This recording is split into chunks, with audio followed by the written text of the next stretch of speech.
Chapter 314. Noah originally didn't have high expectations of asking Yuzhu. After all, Yuzhu was not only reticent, but also because she was a pure-blooded witch, she abnormally rejected humans and outsiders. The words she spoke to Noah in the manor house usually didn't exceed 5 sentences in a day. In addition, Noah, an outsider, lived in Yuzhu's most precious manor house because of his own interests. If Yuzhu was pleasant to Noah, that would be really strange. Therefore, Noah was just trying to ask. Who knew? After Yuzhu pondered for a while, she responded to Noah. What kind of familiar do you want to make? Noah looked at Yuzhu with some surprise, as if he didn't quite believe that Yuzhu really intended to ask him about the matter of making a familiar. This made Yuzhu frown and coldly look at Noah. If you don't want to say it, then forget it. Noah finally reacted, put the book in his hand on the table, and seriously said to Yuzhu. This book has recorded many types of familiar, so I can't make up my mind. The original intention of magicians to make familiar was to give all the trivial things, such as daily life, the collection of research materials, and so on, to an absolutely obedient assistant to do, so that the magician could concentrate on the research of magic. The simplest way to make a familiar was to make a part of the magician's body, such as hair, skin, and so on, and then make it into a familiar, or to transform other dead creatures, such as cats, dogs, and so on, into a familiar.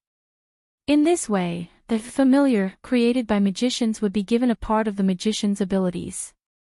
The way to make a familiar was something that every magician knew, the only question was what type of a familiar to make. For example, if you want a familiar to manage daily life, then you have to give the familiar part of the abilities to focus on wisdom and endurance. For example, if you want a familiar to collect research materials, then you have to give the familiar part of the abilities to focus on detection and identification. If you want a familiar to assist in battle, then there are more things to consider. This was also the main reason why Noah couldn't make up his mind. To be honest, if possible, Noah would of course want to be like Yuzhu and create a familiar that was much stronger than himself, but this was somewhat unrealistic. A familiar with pearls was a special product that could only be created by a witch. Furthermore, some of the powerful tamed demons in Yuzhu's hands were not made by Yuzhu himself. They were made by Yuzhu's mother, or even by the witch before Yuzhu's mother. Although a familiar would not be stronger than its master, that was only relative. Just like Yuzhu, the tamed demons she created were not as strong as herself, but Yuzhu's mother must have been much stronger than Yuzhu. Even if the tamed demons she created were weaker than herself, they would still be stronger than Yuzhu. Not to mention the tamed demons that were passed down from the ancient witch to the present day. This kind of tamed demon that was created by the previous master and passed to another master to have a stronger power than the current master was not a strange thing. Moreover, if the target of the tamed demon originally had a strong power, then it was possible that the tamed demon was stronger than the master. Just like Noah, if he made a creature stronger than himself into a tamed demon, then the tamed demon's power would naturally be stronger than Noah's. Noah wanted to learn the method of creating a tamed demon because of this. Noah's idea was to first learn this method, so that when he obtained some powerful creature's corpses in the future, he could directly make them into tamed demons, which would definitely be of great help to him. Therefore, although a lot of magic was not suitable for battle, but there were all kinds of strange effects. If used well, the effect would be absolutely unimaginable. You want to create a tamed demon that is stronger than yourself, right?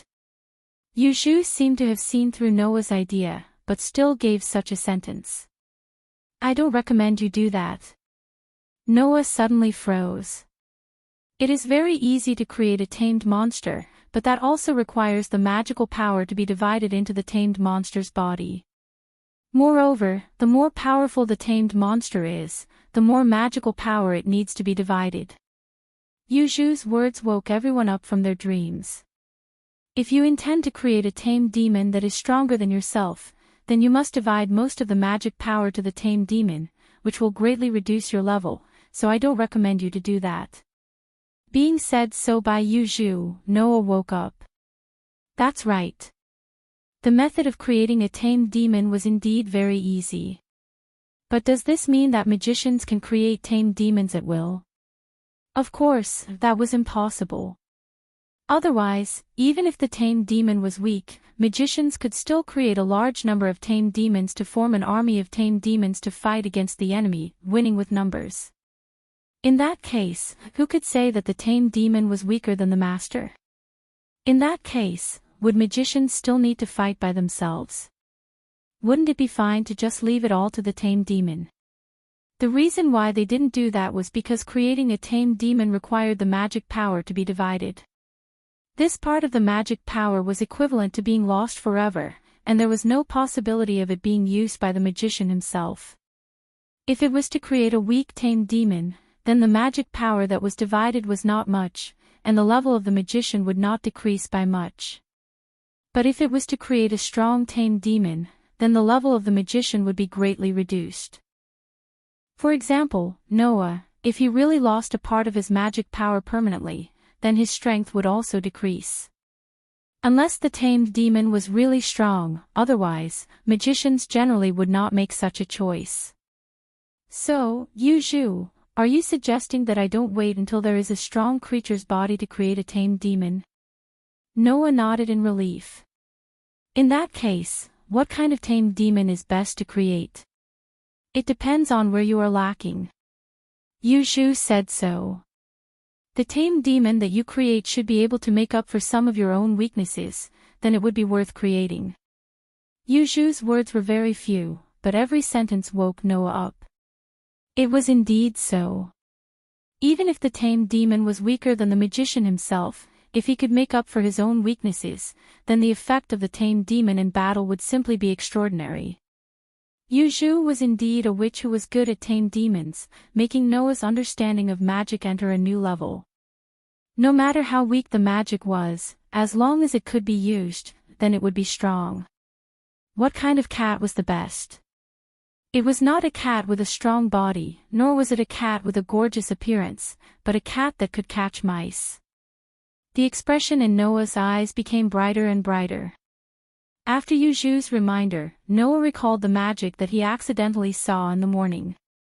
That magic, at the beginning, was filtered out by Noah, but now that he thought about it, if that magic was learned, it would definitely make Noah's strength rise to another level. Ha ha ha ha.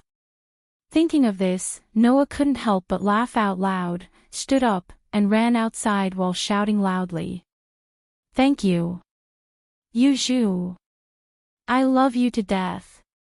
Saying such a sentence, Noah ran into the living room and disappeared in front of the living room's door. Aoko and Yu Zhu had long been stunned by Noah's last sentence.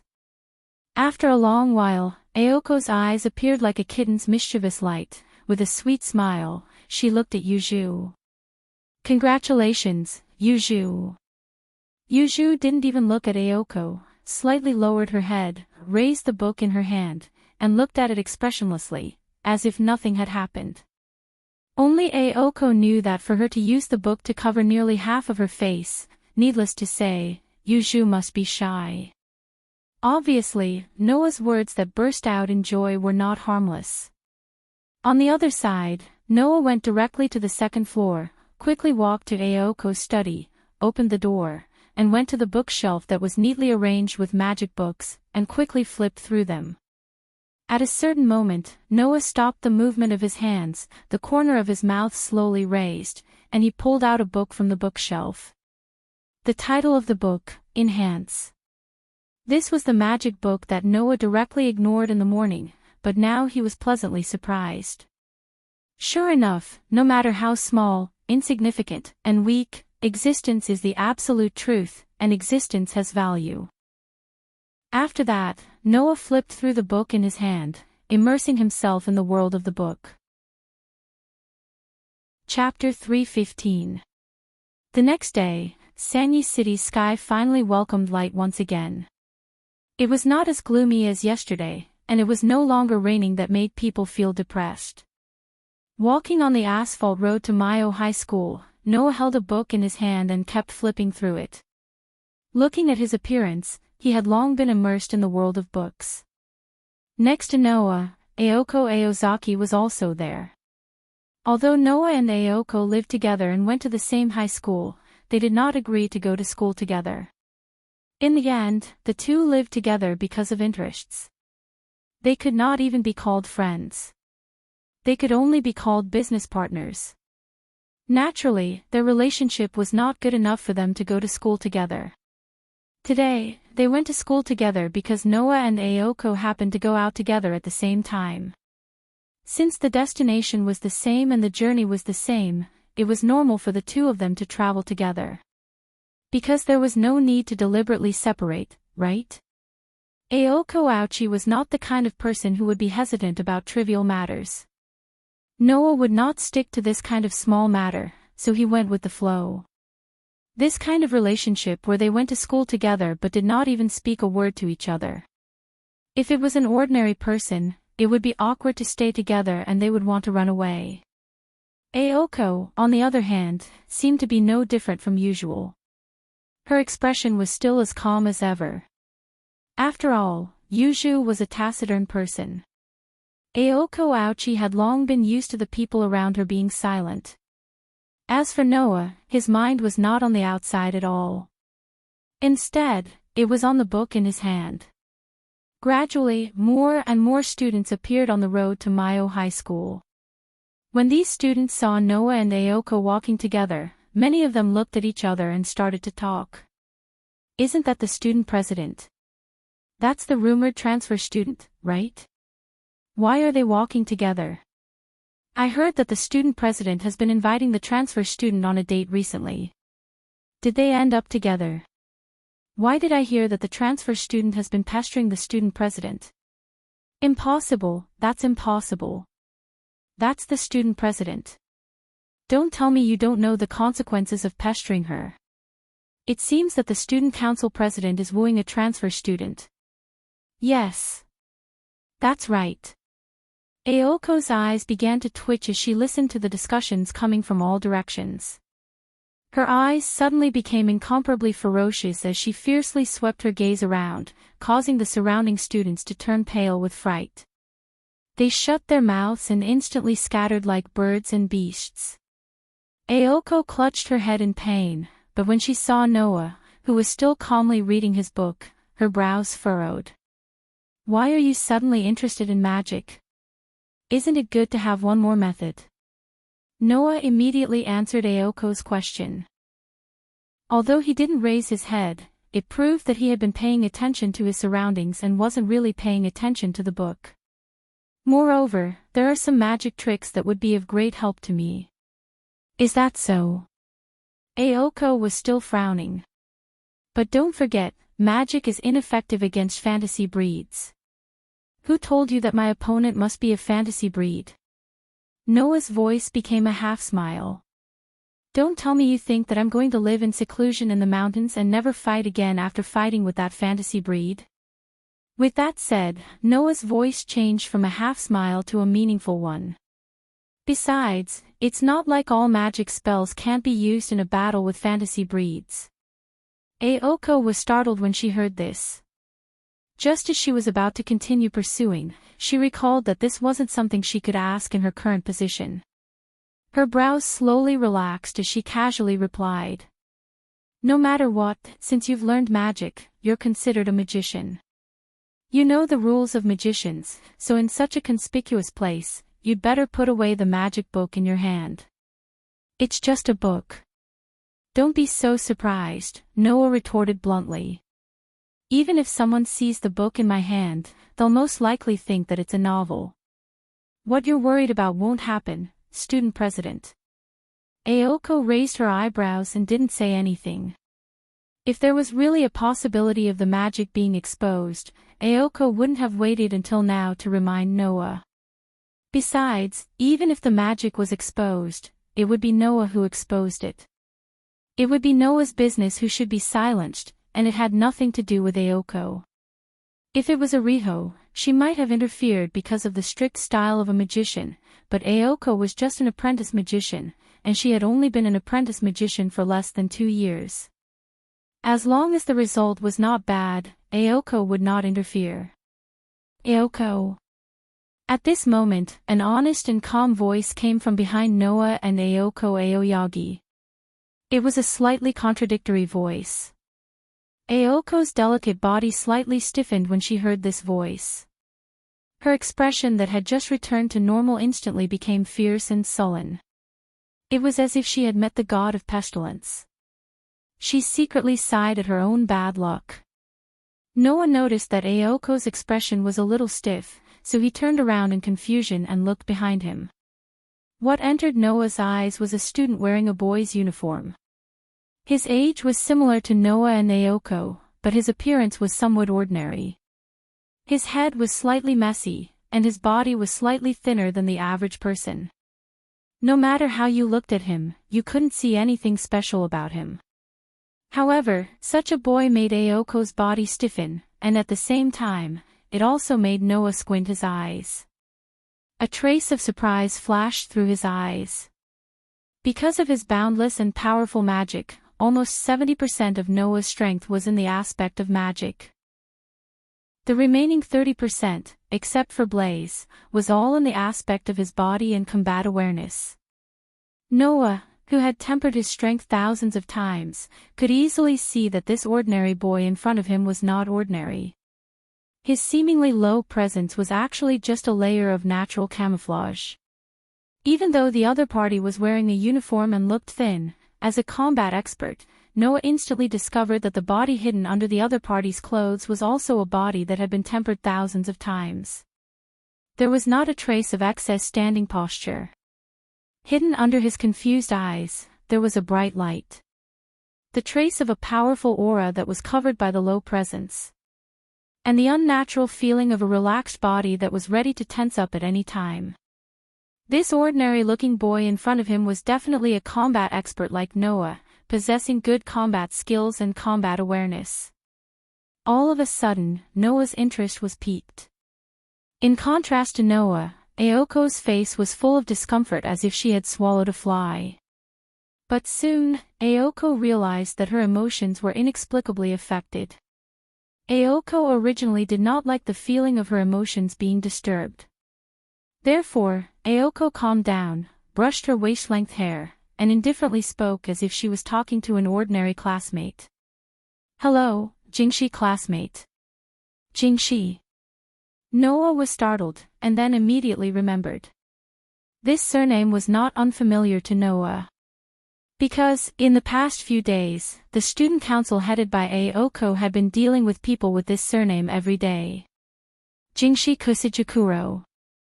Not long ago, Aoko had a headache, and now it was the entire student council that had a headache.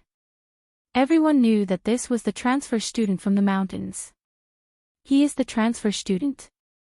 Noah looked at Jingshi Kusijikuro, and just happened to meet Jingshi Kusijikuro's gaze. If it was a normal person, at this time, when seeing Noah and Aoko together, they would either worry about whether they would disturb the two, or even if they did not care, they would first introduce themselves to the person they did not know. However, Jingshi Kusijikuro did not have this intention at all. After meeting Noah's gaze, he simply looked away. It was not that this person was impolite, but that this person did not know that this was the time to be polite. That was the feeling. Aoko, who did not know Noah's feeling, directly asked after greeting him. "Do you have something to do today?" Jingshi Kusijikuro's gaze became blank. "I do have a lot of things to do, do you want to help?" Aoko's mouth twitched, and even Noah could not help but laugh. This person, unexpectedly, is a difficult person to deal with. Chapter 316. Noah, who was quietly observing Aoko and Shizuka Kusijuro, gradually found that this wild child called Shizuka Kusijuro really didn't know anything. He knew that there were many differences between the city and the mountains, but he didn't know what these differences meant. He knew that he had to follow the rules of the city, such as waiting for the green light to cross the road, buying things to pay, but he didn't know why these rules existed. Moreover, Shizuka Kusijuro wasn't stupid, but his thinking couldn't keep up with the speed of others. To put it simply, Shizuka Kusajiro focused more on using his body than his brain. It was that simple. Just like Naz, Shizuka Kusajiro basically used his body to remember things, not his brain. In other words, this was a person who focused more on experience than knowledge. If he understood this point, it wouldn't be difficult to deal with Shizuka Kusajiro. For example, writing, as long as he actually wrote it to Shizuka Kusajiro, it would be more effective than telling him stroke by stroke. This person simply didn't know how to beat around the bush. This made Aoko put on an unhappy expression in front of Shizuka Kusajiro, but Shizuka Kusajiro was still able to respond with a smile, making Aoko's patience gradually wear out. Seeing that Aoko seemed to be faintly holding back her anger, Noah shrugged and suddenly spoke. Shizuka classmate, have you practiced martial arts before? When these words came out, not only Aoko was stunned, even Shizuka Kusajiro was stunned and looked at Noah. Without asking who Noah was, and without the intention to introduce himself, Shizuka Kusajiro asked with a puzzled face. Martial arts? It's fighting skills. Noah patiently explained. You should understand, right? Shizuka Kusajiro was a little surprised, but in the blink of an eye, he looked at Noah with surprise. How do you know? Aoko suddenly understood that Noah's words were true, and the way she looked at Shizuka Kusajiro instantly changed. If in the past, Aoko looked at Shizuka Kusajiro like she was looking at a walking trouble, then she was looking at an opponent now. After appearing in Sanayo City, Noah had transferred to Sanayo High School and caught Aoko off guard. Aoko had reason to be suspicious now. She suspected that Shizuka Kusajiro was the foreign magician who had been hiding in Sanayo. Only Noah could see that Shizuka Kusajiro's a foreign magician. Perhaps the traces and the aura could be hidden, but once it was exposed, a person's, no matter how hard they couldn't hide it, it was impossible to hide it. That day, Noah had already remembered the aura of the magician who had controlled the fantasy breed behind the scenes. Shizuka Kusajiro didn't have that person naturally, the two of them were completely different people. After a Juro who silently, a Juro who? S and a hoot no. After a while. And the same kind of people? Shizuka Kusajiro was even more puzzled. With his brain, he couldn't understand the meaning behind Noah's words. Let's put it this way. Noah smiled helplessly. I'm the same as you. To hone my skills, I once lived in the mountains. Shizuka Kusajiro was shocked. Then, he looked at Noah with surprise as if he had finally found a companion. Aoko's beautiful eyes widened. She was finally sure. No wonder the two people in front of her brought her all kinds of troubles. They were the same kind of people.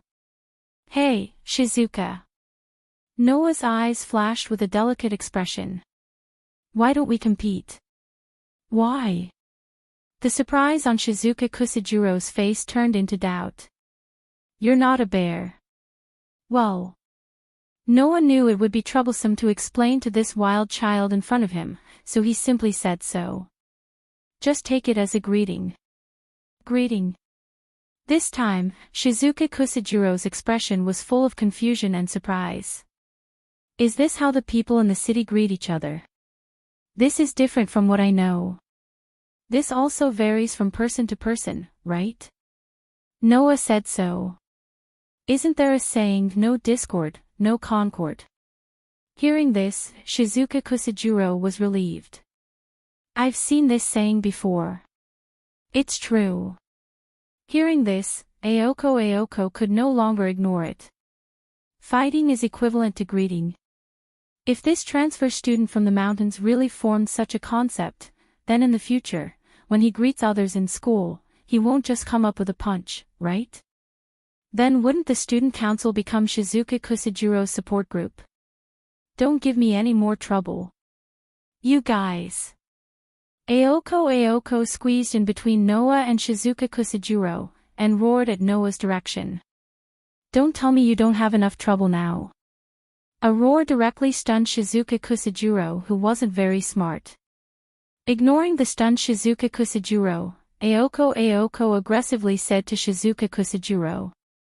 Don't take this guy's words seriously, unless you don't want to live in this city, do you understand? It was unknown whether Shizuka Kusajiro understood Aoko's meaning, but he very straightforwardly nodded and said such a sentence. Since Aoko said it, then it should be true. Looking at Shizuka Kusajiro, who showed a sincere smile as if Aoko treated him so well, even Aoko was embarrassed and turned her face away. At the same time, it also amused Noah. This Shizuka Kusajiro was really interesting. In the following period of time, Noah basically ignored the boring lullaby class. Every day, he would bring a magic book from Aoko's study room and absorb all the magic knowledge and theory like a sponge. Noah originally had an extraordinary memory and understanding ability. In the 1 year in the world of the Black Bullet, Noah relied on his extraordinary memory and understanding ability to learn all the languages in the world. He also conveniently finished all the courses up to the university level. He even had time to learn hacking and piano. It was not hard to imagine how high Noah's memory and understanding ability were. Therefore, in a week's time, Noah memorized all the magic books in Aoko's study room. Of course, memorizing was one thing, but wanting to use the magic recorded in the books was another matter. Magic was not something that could be used just by memorizing, the most important thing was to learn and practice. And in this 1 week's time, Noah only learned 3 magic tricks. One was Magic Bullet. The other was Strengthen. The other was Runa. Among them, Magic Bullet, needless to say, it was the first magic trick that Noah learned. Although its power was not great, it was still relatively speaking.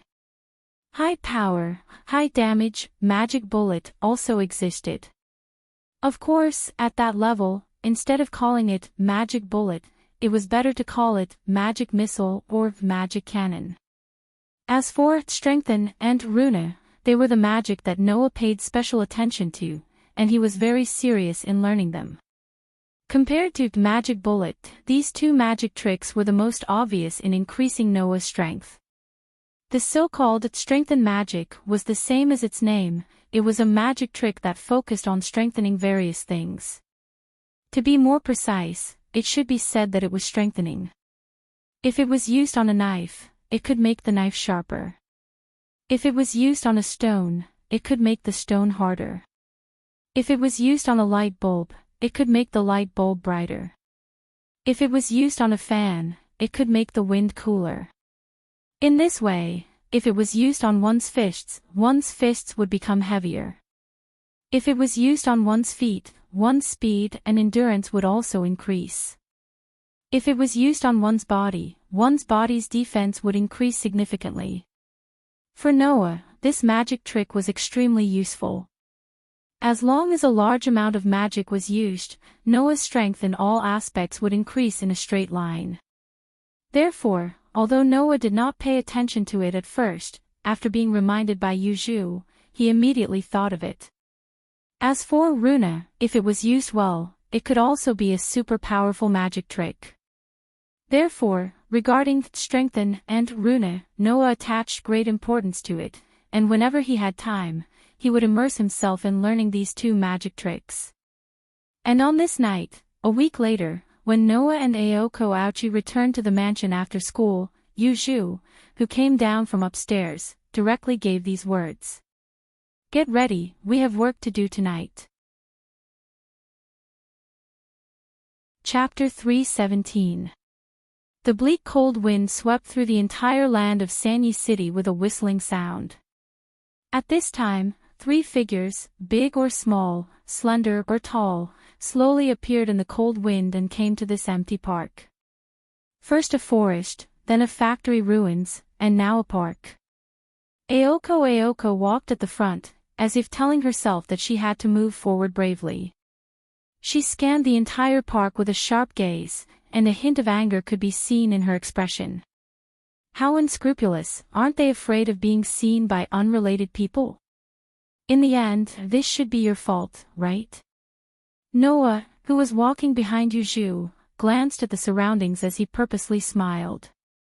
Isn't setting up the fulcrum of Mayo City's barrier telling the enemy that they have to choose this place as the battlefield? Mayo City's barrier was set up by Aoko's grandfather, Yuzhu said in an indifferent tone. He purposely chose this place with a lot of people as the fulcrum point. It can't be helped that it turned into a battlefield. As long as one was a magician, they had to maintain the concealment of their magic. It was because of this that Aoko's grandfather purposely chose this place with a lot of people to set up the fulcrum point. This way, as long as the enemy was a magician, they would have to worry about whether the fulcrum point would be seen by ordinary people and expose the concealment of their magic. At the very least, it was impossible for the other party to come here during the day to carry out the work of a magician when there were so many people coming and going. At night, they would also have to be cautious and think of ways to set up a barrier to drive people away.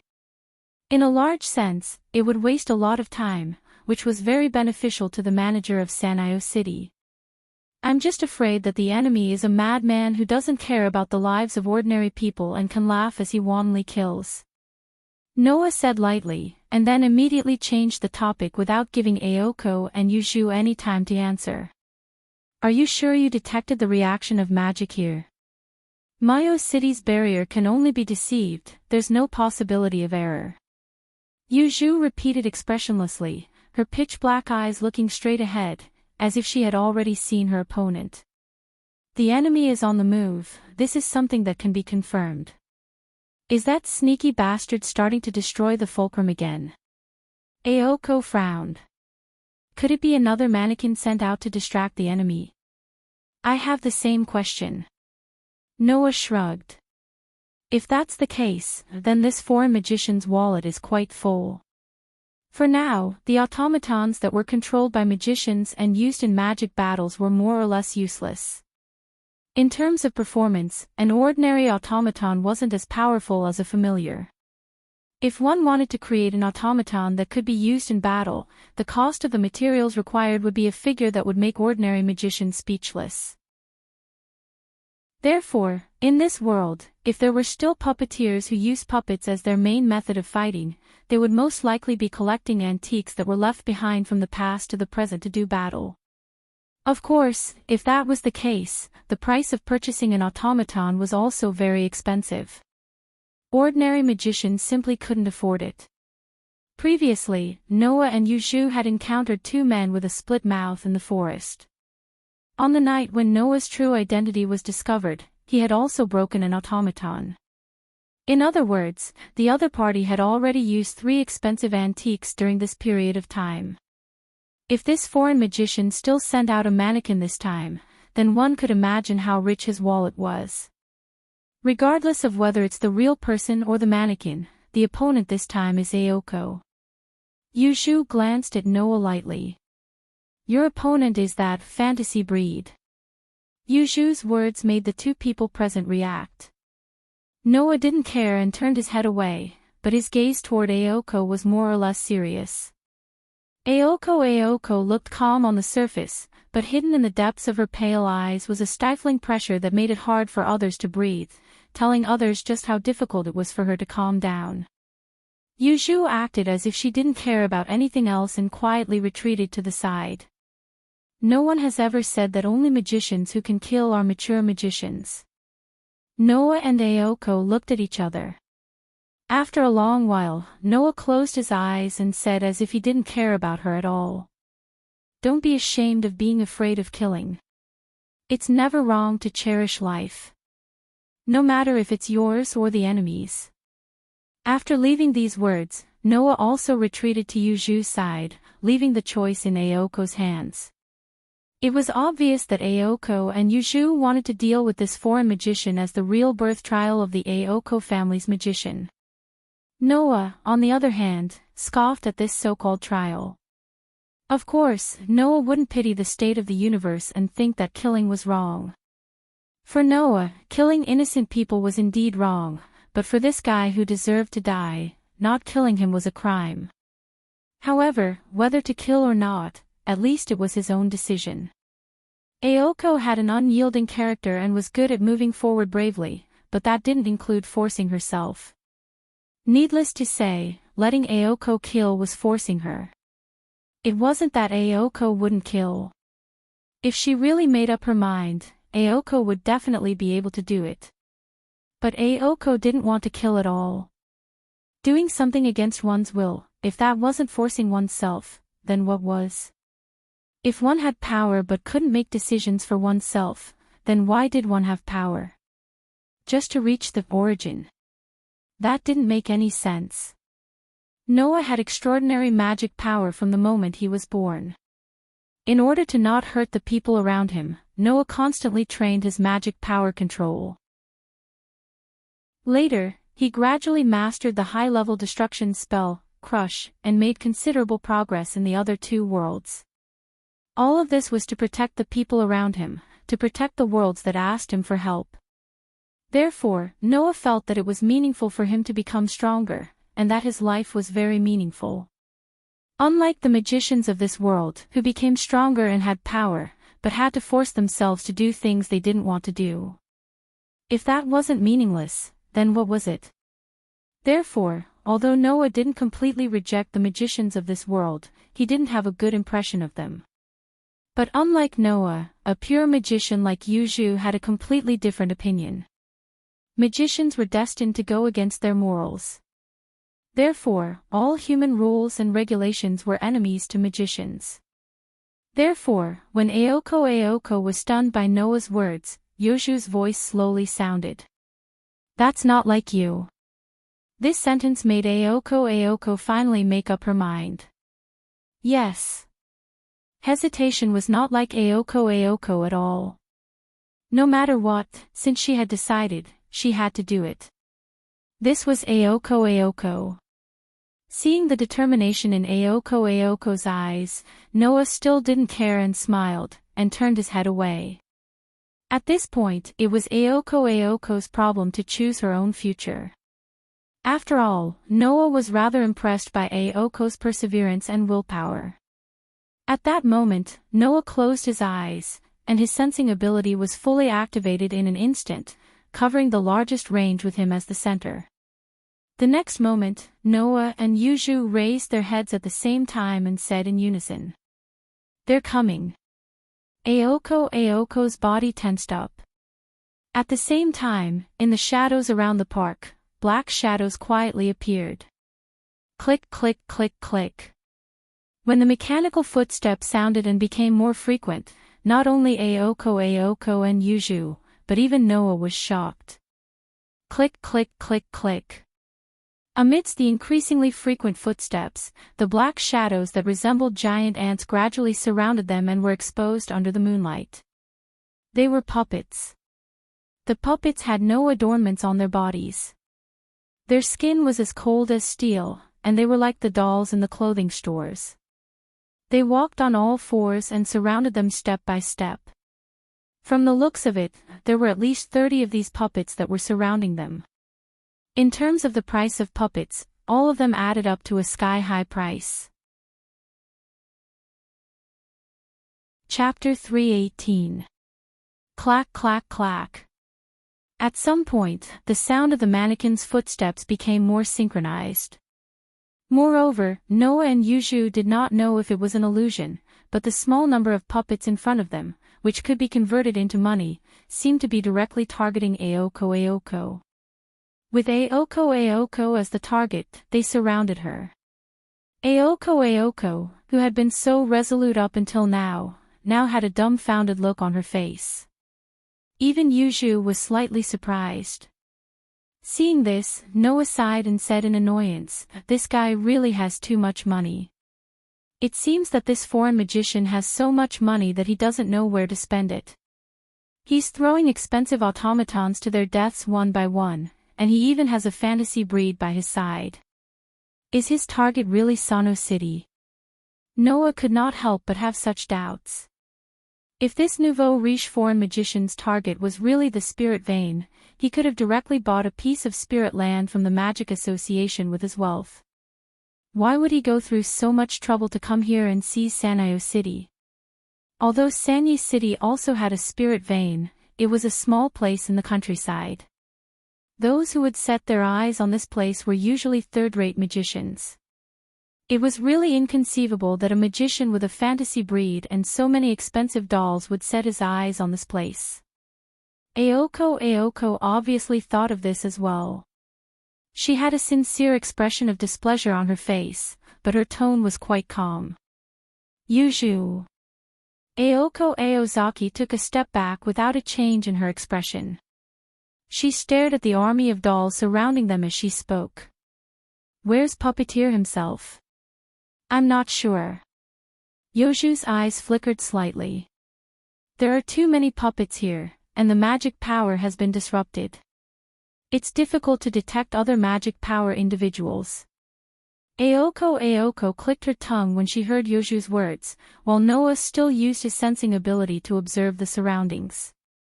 Only Noah's sensing ability was not restricted by magic power, and it directly scanned the surrounding environment. Ha! At this moment, Noah was surprised. Within the range of Noah's sensing ability, an aura appeared at the edge and slowly moved toward them. Noah recognized this aura. It was because he recognized it that Noah was so surprised. Yuju, who noticed Noah's strange expression, looked over with confusion in his eyes. Yuju. Noah directly looked into Yoju's eyes and said, "Did you activate a barrier to repel people?" Yuju raised his eyebrows and did not speak. His black eyes stared at Noah, and a trace of dissatisfaction slowly appeared in his eyes. Although Yuju did not say anything, Noah understood Yoju's meaning. As a pure magician, it was impossible for Yuju not to consider this point, and had long since cast a barrier. In fact, within the range of Noah's sensing ability, he could indeed feel the barrier set up by Yuju. But even so, Noah could not help but be suspicious. "It's not that I doubt your ability." Noah frowned. "It's just that I noticed an ordinary person penetrating your barrier and coming here." Ordinary person. Yuju was stunned. Ordinary person. Aoko, who had already activated her magic seal, and was ready to attack at any time, also turned her head in surprise as a faint blue light swirled around her arm. Caw caw caw. Just as Aoko turned her head around, there was the sound of rapid movement of limbs. Immediately after, the three puppets leapt out from the army of puppets. Like fierce tigers hunting in the night, their bodies suddenly turned in midair and fiercely pounced in Aoko's direction. Aoko's expression changed, and almost reflexively raised her arm that was flickering with the light of magic engraving and faced the incoming puppets. Hum. In the vibration of the air, a precise geometric pattern appeared in front of Aoko's palm and suddenly flashed. Bang bang bang bang. Like a turret aimed at the enemy, the blue light that turned into cannonballs burst out from the mysterious spell formation. Carrying a blinding phosphorescence, the cannonballs crossed the space and heavily fell on the attacking puppets. Bang bang bang bang. Accompanied by the sound of explosions, blue flames bloomed from the puppets that jumped up and pounced on Aoko. While stirring up a burst of intense light, the blue flames were like heavy hammers, directly blasting the attacking puppets back into the puppet army. Caw caw caw caw. As if receiving a signal, all the hair-raising, naked puppets in front of Aoko shot out like bullets with their limbs stretched, and amidst the mechanical caw-caw sound, they violently attacked Aoko's direction. The number of the automaton puppet army was at least 30. The maximum number of magic bullets that Aoko could shoot in a day was about 30, and she couldn't shoot all of them at once. At most, she could shoot 4 at a time. Therefore, when the army of puppets swarmed towards her like a swarm of bees, Aoko only had time to raise her hand, which was covered with a glowing spell formation. She didn't even have time to replenish the number of magic bullets before the army of puppets arrived in front of her. Collect. A voice rang out behind Aoko, accompanied by a dense phosphorescent light that illuminated every corner of the surroundings. Cast, projection. As soon as he said that, the blue phosphorescent light turned into a resplendent beam of light. Like a meteor flashing through the night sky, it brushed past Aoko's side, causing half of her body to heat up. Her skin turned red from the friction. Then, the meteor-like beam of light swept through the swarming puppet army. Bang! A dazzling light exploded. Whoosh! A strong gust of wind spread. The puppets in the torrent of magic power seemed to be directly vaporized. They suddenly burst into flames and turned into stinking smoke, rising into the air and dissipating with the wind. After a while, the light and wind disappeared at the same time, leaving behind a scorched earth that seemed to have been burned by flames, and scattered on the ground, leaving behind some broken limbs and broken bones of the puppets. That scene was extremely frightening. Whether it was Aoko or Yuju, both of them looked at Noah with an incredulous expression as he raised his hand in front of him that was flickering with phosphorescence. This was especially true for Aoko. Recalling the beam of light that had formed a magic bullet that was like a meteor, she looked at Noah as if she had seen a ghost. If she had restrained her magic power and had enough time to chant, Aoko could have used the magic bullet just now.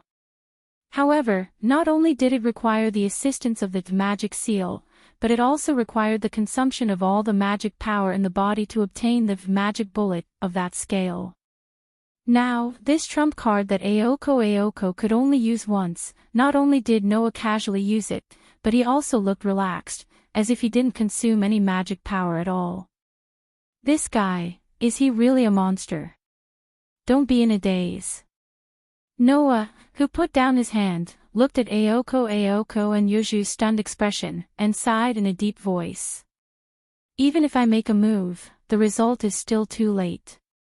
Saying such a sentence, Noah turned sideways and looked at the entrance of the park. Aoko and Yuju, who looked at the front through Noah's body, finally saw it. At the entrance of the park, a figure stood there.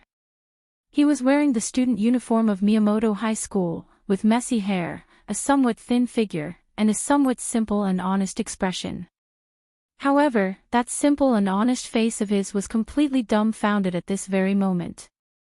The person who came was the recently transferred student of Miyamoto High School, Shizuka Kusanagi. Yoju's pitch-black eyes suddenly focused, and a flame-like magic power rose from his body. Aoko sucked in a breath of cold air, and immediately understood. The transfer student in front of her, who came from the mountains, saw everything that just happened. As an ordinary person, he witnessed the miracle of a magician. You guys. Shizuka Kusajikuro seemed to be unable to recover from the scene that he saw.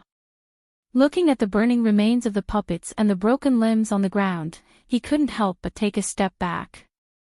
The whole place was dead silent. Chapter 319. Separated by less than 10 meters, Noah, Aoko, and Yuju looked at Shizuka Kusanagi, and couldn't say anything for a while. To be precise, it should be said that Noah remained silent and observed the situation.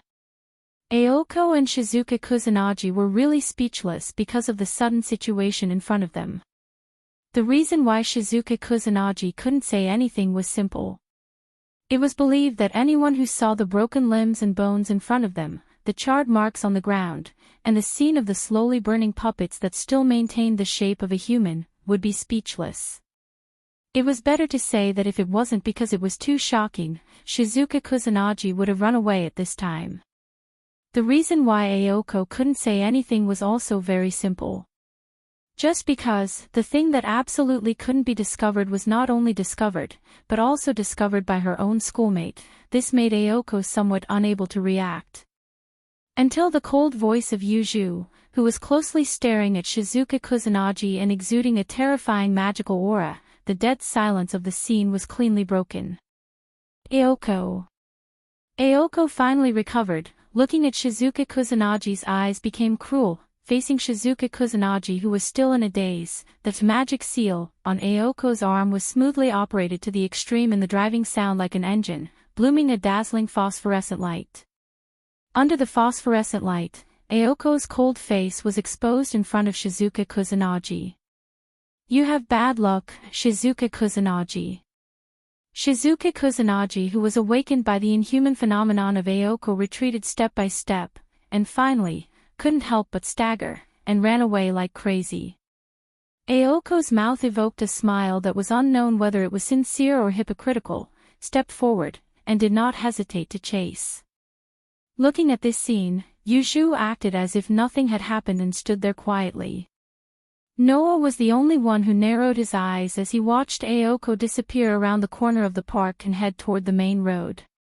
Just as he was about to chase after her, an unfamiliar presence appeared within the range of his sensory ability. Noah, who had just taken a step forward, narrowed his eyes. This was because this aura that appeared in the range of her senses not only didn't feel like a living person at all, but it also had a trace of magic power. It was approaching Aoko at an astonishing speed. Not good. As soon as he finished speaking, "Kacha!" A sound that sounded like something being split apart rang out from the road outside the park. Bang! A burst of scarlet magic power and a dull collision sound echoed in the air at the same time. Beep, beep, beep. Scarlet electric sparks blossomed in the air. Ah! Aoko's painful wail also rushed into the sky. While Yuzhu was startled, Noah had already rushed out. A pop sound came from his body, and a vigorous power instantly filled his body. At this moment, Noah chose to release all the power under limit. Whoosh! In the blink of an eye, Noah's figure turned into an afterimage and rushed out like a gust of wind. When Noah appeared again, he was already at the place where the scarlet electric arcs flashed and Aoko's sorrowful cry resounded. Then, Noah saw it. He saw Aoko fly into the air, like a thrown garbage, and fall to the ground. Bang! Noah, who appeared under Aoko, stretched out his hand and caught the falling Aoko into his arms. The weight that was added because of the free fall was directly shaken off by Noah's arm. With a bend of Noah's arm, it was completely removed. Aoko Aozaki's seemingly tall and slender body actually displayed an excessively light weight, which was completely borne by Noah. Ugh! Aoko, who fell into Noah's arms, was a little pale and let out a muffled groan. Noah, who was holding Aoko, slowly raised his head. His eyes gradually turned into a cold light, and looked at the front of the road. There, a mechanical cold arm that looked exactly like a human arm, but was split into countless segments and directly extended like a whip. It slowly retracted, and with a kacha-kacha sound, it reassembled. The owner of this arm was a puppet. It was very similar to the previous puppet, but its face was almost exactly the same as Aoko's, and even its hair was the same. Next to the puppet, Shizuka Kusajikuro had fainted, and fell to the ground unconscious. Perhaps, in the process of fleeing, Shizuka Kusajikuro directly hit the puppet, and like Aoko, he was attacked by the puppet. Or rather, it was very likely that the controller of this puppet opened a hole in the wizardry barrier, and let Shizuka Kusajikuro in, and attracted the attention of Noah and the others. Shizuka Kusajikuro led Aoko out, and maybe killed her alone. Thinking of this possibility, Noah's expression also sank. I've been tricked. Kacha-kacha. Not knowing if it heard Noah's voice, the puppet that looked like Aoko raised its hand mechanically and clumsily, and pointed in the direction of Noah. Whoosh! The next moment, the puppet's arm once again split and stretched out like a whip, like an arrow connected to the fist in countless joints, and in the sharp sound, it shot in the direction of Noah. Unfortunately, if it was against Noah in his normal state, this puppet could still jump a few times. But against Noah, who had released all his power, this was destined to be the last attack in the life of this puppet. Dong! The mechanical arm connected to the fist directly fell on the position where Noah was a second ago, and the ground there was penetrated. Pata! With such a light landing sound, Noah, who was holding Aoko Aoyagi, seemed to descend from the sky. His toes touched the ground, and he landed on the ground, appearing in front of the puppet. The puppet seemed to be unable to understand the situation in front of it, and tilted its head. Paw! At this moment, Noah stretched out a hand and put it on the puppet's shoulder. Wang! A dazzling white light burst out from Noah's hand, and covered the puppet's entire body. Bang! In the white light, the puppet's body seemed to be evenly cut into pieces. First, it split, and then, in a loud explosion, it directly shattered, and turned into powder in the air. However, the powder was purple. Ugh! Aoko, who breathed in a little purple powder, let out a muffled groan. Noah, who was aware of this, revealed a hint of surprise. Poison powder. There was poison hidden in the puppet's body.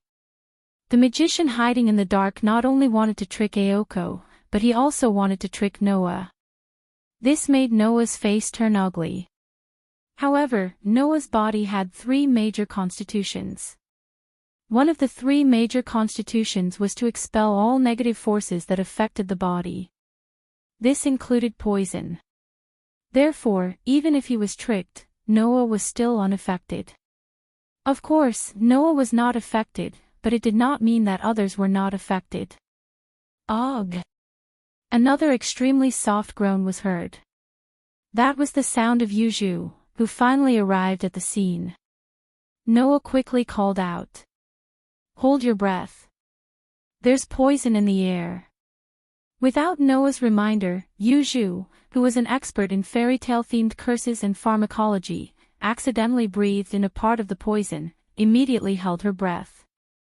But Yuju still breathed in some poison. Her face was slightly pale as she sat on the ground, clutching her chest, and looked like she was enduring the pain. In the end, except for Noah, Aoko and Yuju were all poisoned. Perhaps, tonight's operation was a trap. Noah suppressed the surging emotions in his heart, regained his calm, carried Aoko, and quickly came to Yuju's side, and hugged Yuju in his arms. Yuju, who was in Noah's arms, grabbed Noah's arm and said weakly. The other fulcrum was just eliminated, this is just a trap. Sure enough. Holding Aoko in one hand and Yuju in the other, Noah looked at Shizuka Kusanagi on the ground in front of him and took a deep breath. Tonight's matter, I will remember. Chapter 320. In the pitch-black night, the manor house on the hill lit up, illuminating the surrounding wasteland. After turning on the lights, Noah placed the 2 girls in his arms on the sofa. Looking at the pale faces of Aoko and Yuju, he stood up and walked to the middle of the living room. Wang! A dazzling golden light rose from Noah's body, covering the surrounding lights that were abnormally dim in comparison and filling the entire living room. Under the dazzling golden light, a scabbard quietly appeared. Noah grasped it in his hand and raised it high above his head. Wang! Suddenly, with the golden scabbard as the source, an intense dazzling light soared and covered everything in the living room. Under the dazzling light, Aoko's pale face gradually improved and regained a bit of color, making her face that was previously filled with pain look a lot more relaxed. The scabbard named Avalon originally had an extremely powerful healing ability. As long as it was not a fatal injury, and its owner could provide it with sufficient magic power, then Avalon would definitely be able to completely heal the person's injuries. The only difference was how long it would take. Otherwise, Avalon would not be called a mobile stronghold. Under the healing of Avalon, the wounds on Aoko's body were negligible, and it didn't take much effort to heal them all. Undoubtedly, it was such a tyrannical treatment, but Aoko's complexion did not improve after recovering to a certain extent, as if the treatment of Avalon was no longer effective.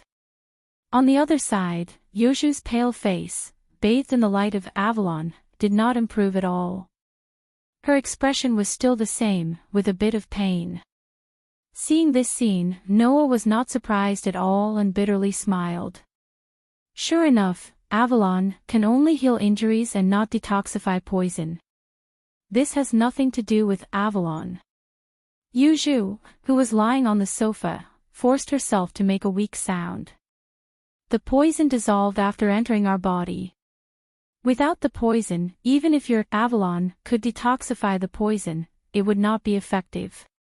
Hearing this, Noah was slightly startled. The light of Avalon in his hand gradually converged and turned into a stream of light, once again entering Noah's body. You said the poison is gone. Coming to the sofa where Yuju was lying, Noah, who was kneeling on one knee, looked at Yuju's still pale face and suspiciously asked. Since the poison is gone, what's going on with your current situation? That is the neurotoxin used to block the magic circuit. The answer to Noah was not from Yuju, but from the sofa on the other side of the sofa, with the same weak but strong voice. Aoko, who had already woken up, seemed unwilling to let others see her weak appearance.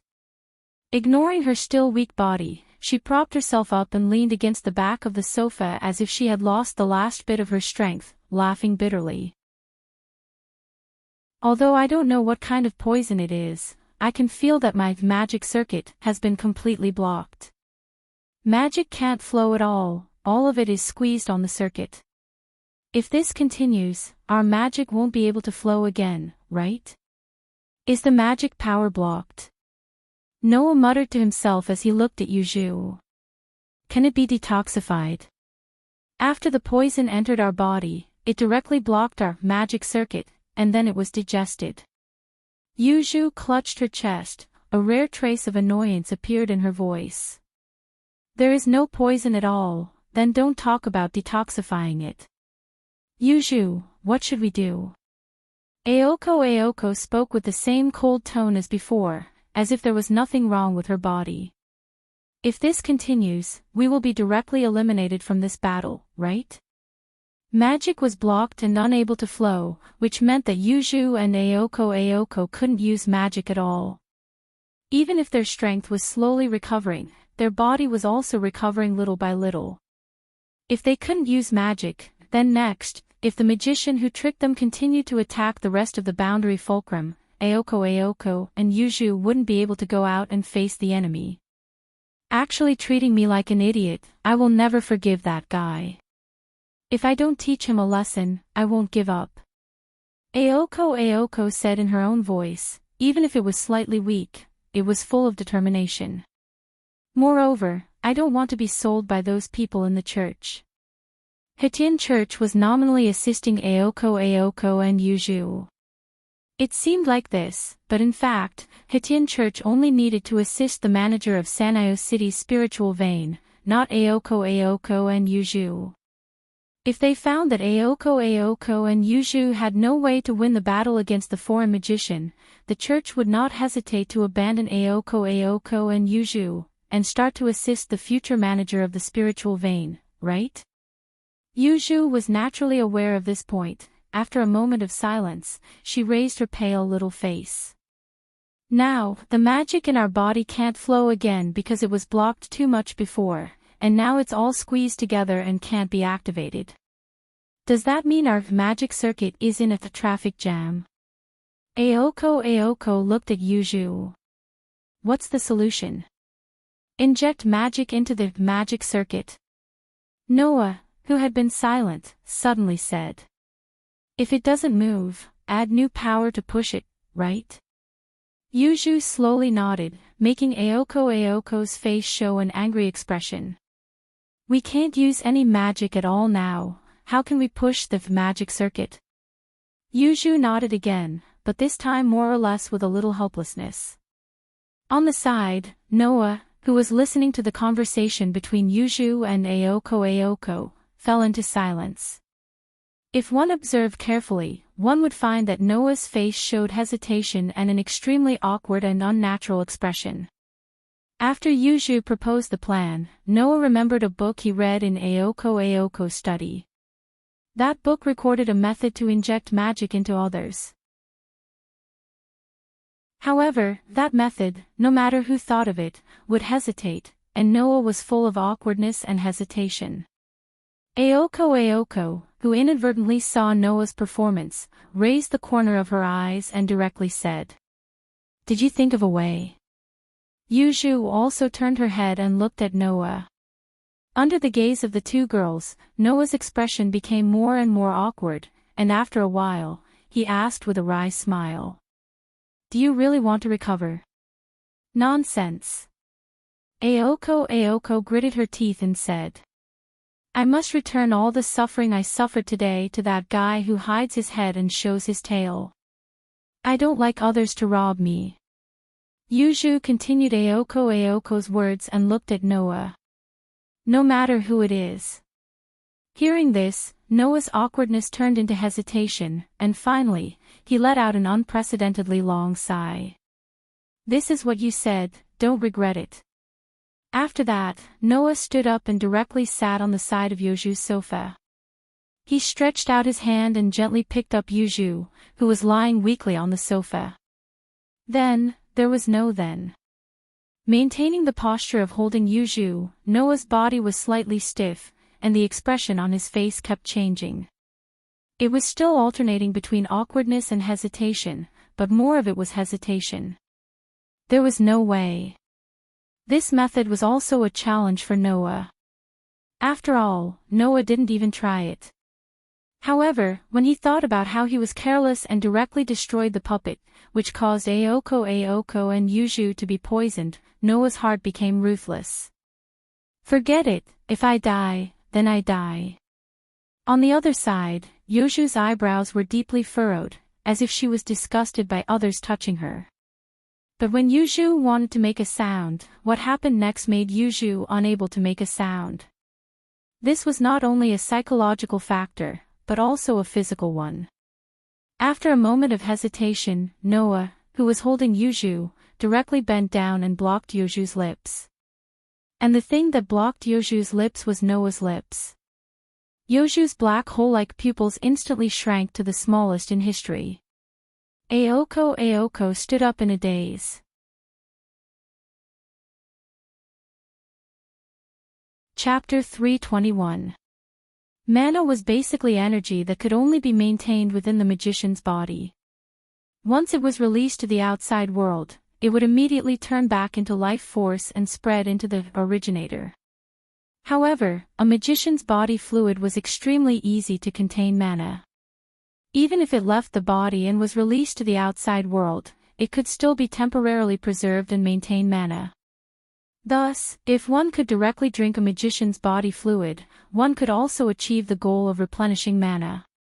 It was said that magicians who were worried about money would even sell their body fluid to the Magic Association in exchange for large amounts of money. Aoko Aozaki and Yuzhu both required external magic power to reactivate their magic circuits. As long as Noah could pass his mana to Aoko and Yuzhu, the magic circuit of the two girls could be reactivated. Originally, Noah wanted to let Aoko and Yuzhu drink his blood to replenish their mana, but after careful consideration, he gave up on that idea. Noah's body was not an ordinary body. Noah's body had 3 extremely special constitutions. In the world of pitch black bullet, blood could affect the body of the cursed child to a certain extent. In this way, Noah was not sure if his blood would have some effect on the magicians of this world. If it was a good effect, then it would be fine. But if it was a bad effect, then it would be too late to say anything. Thus, after a mental struggle, Noah still chose to use his saliva. Og! Og! Yuzhu, whose lips were directly covered by Noah, let out a whimper. Her heart, which was not easily disturbed, was completely disrupted by Noah's actions. Especially when she sensed that Noah had pried open her lips and her tongue had been captured by the tongue of this man who was having the most intimate contact with her in history, Yuzhu started to struggle in a panic. Her slender arms kept pushing Noah's shoulders. And Noah, who had already thrown caution to the wind, did not care about Yoju's struggles. For a penny, for a pound, for a pound, for a pound, he rolled up Yoju's small tongue and fiercely entangled it. Noah did not know that when he was a child, Mira and Lisanna, those two little girls, had already stolen his lips. Thus, in Noah's memory, this was definitely Noah's first kiss.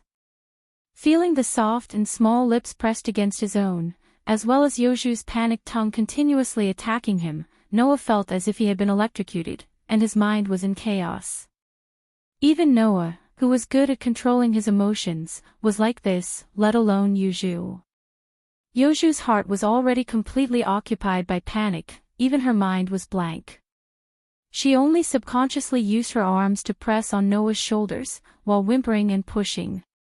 Unfortunately, Yoju's strength was no different from nothing for Noah. Furthermore, Noah didn't forget about the important matter at hand. He forcefully suppressed the agitation in his heart and his longing for those soft lips and tongue, allowing his magic to pass through his lips and into Yoju's body.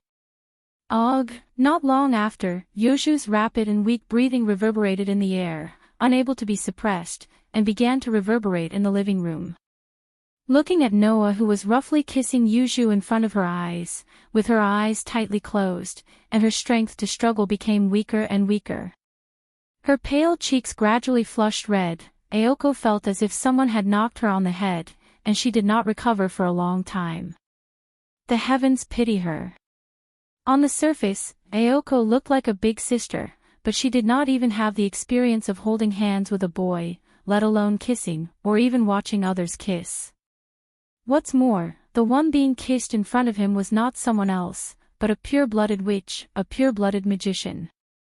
Hidden in her petite body was a power that made countless magicians exclaim in admiration, Joyuan temple pearls. One could imagine the impact Aoko felt. After an unknown amount of time, Noah and Yoju's lips finally parted. Pang! When Noah subconsciously let go of her hand, Yoju's body directly collapsed onto the sofa. Her black hole-like eyes couldn't help but slacken. She panted rapidly as if she was out of oxygen, and her chest heaved up and down.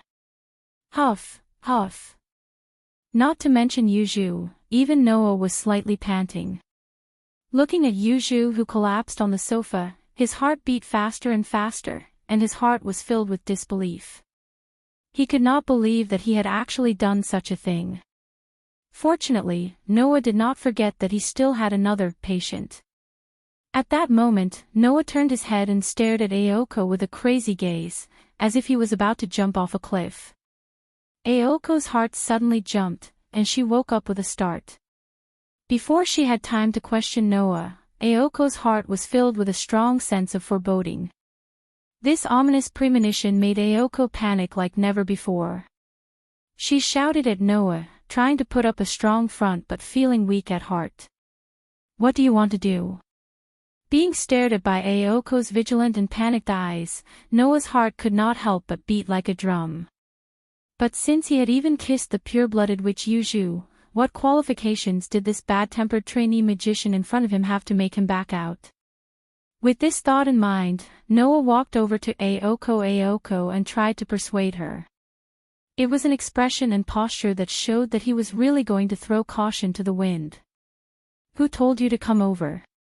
In a panic, Aoko mercilessly threw a punch.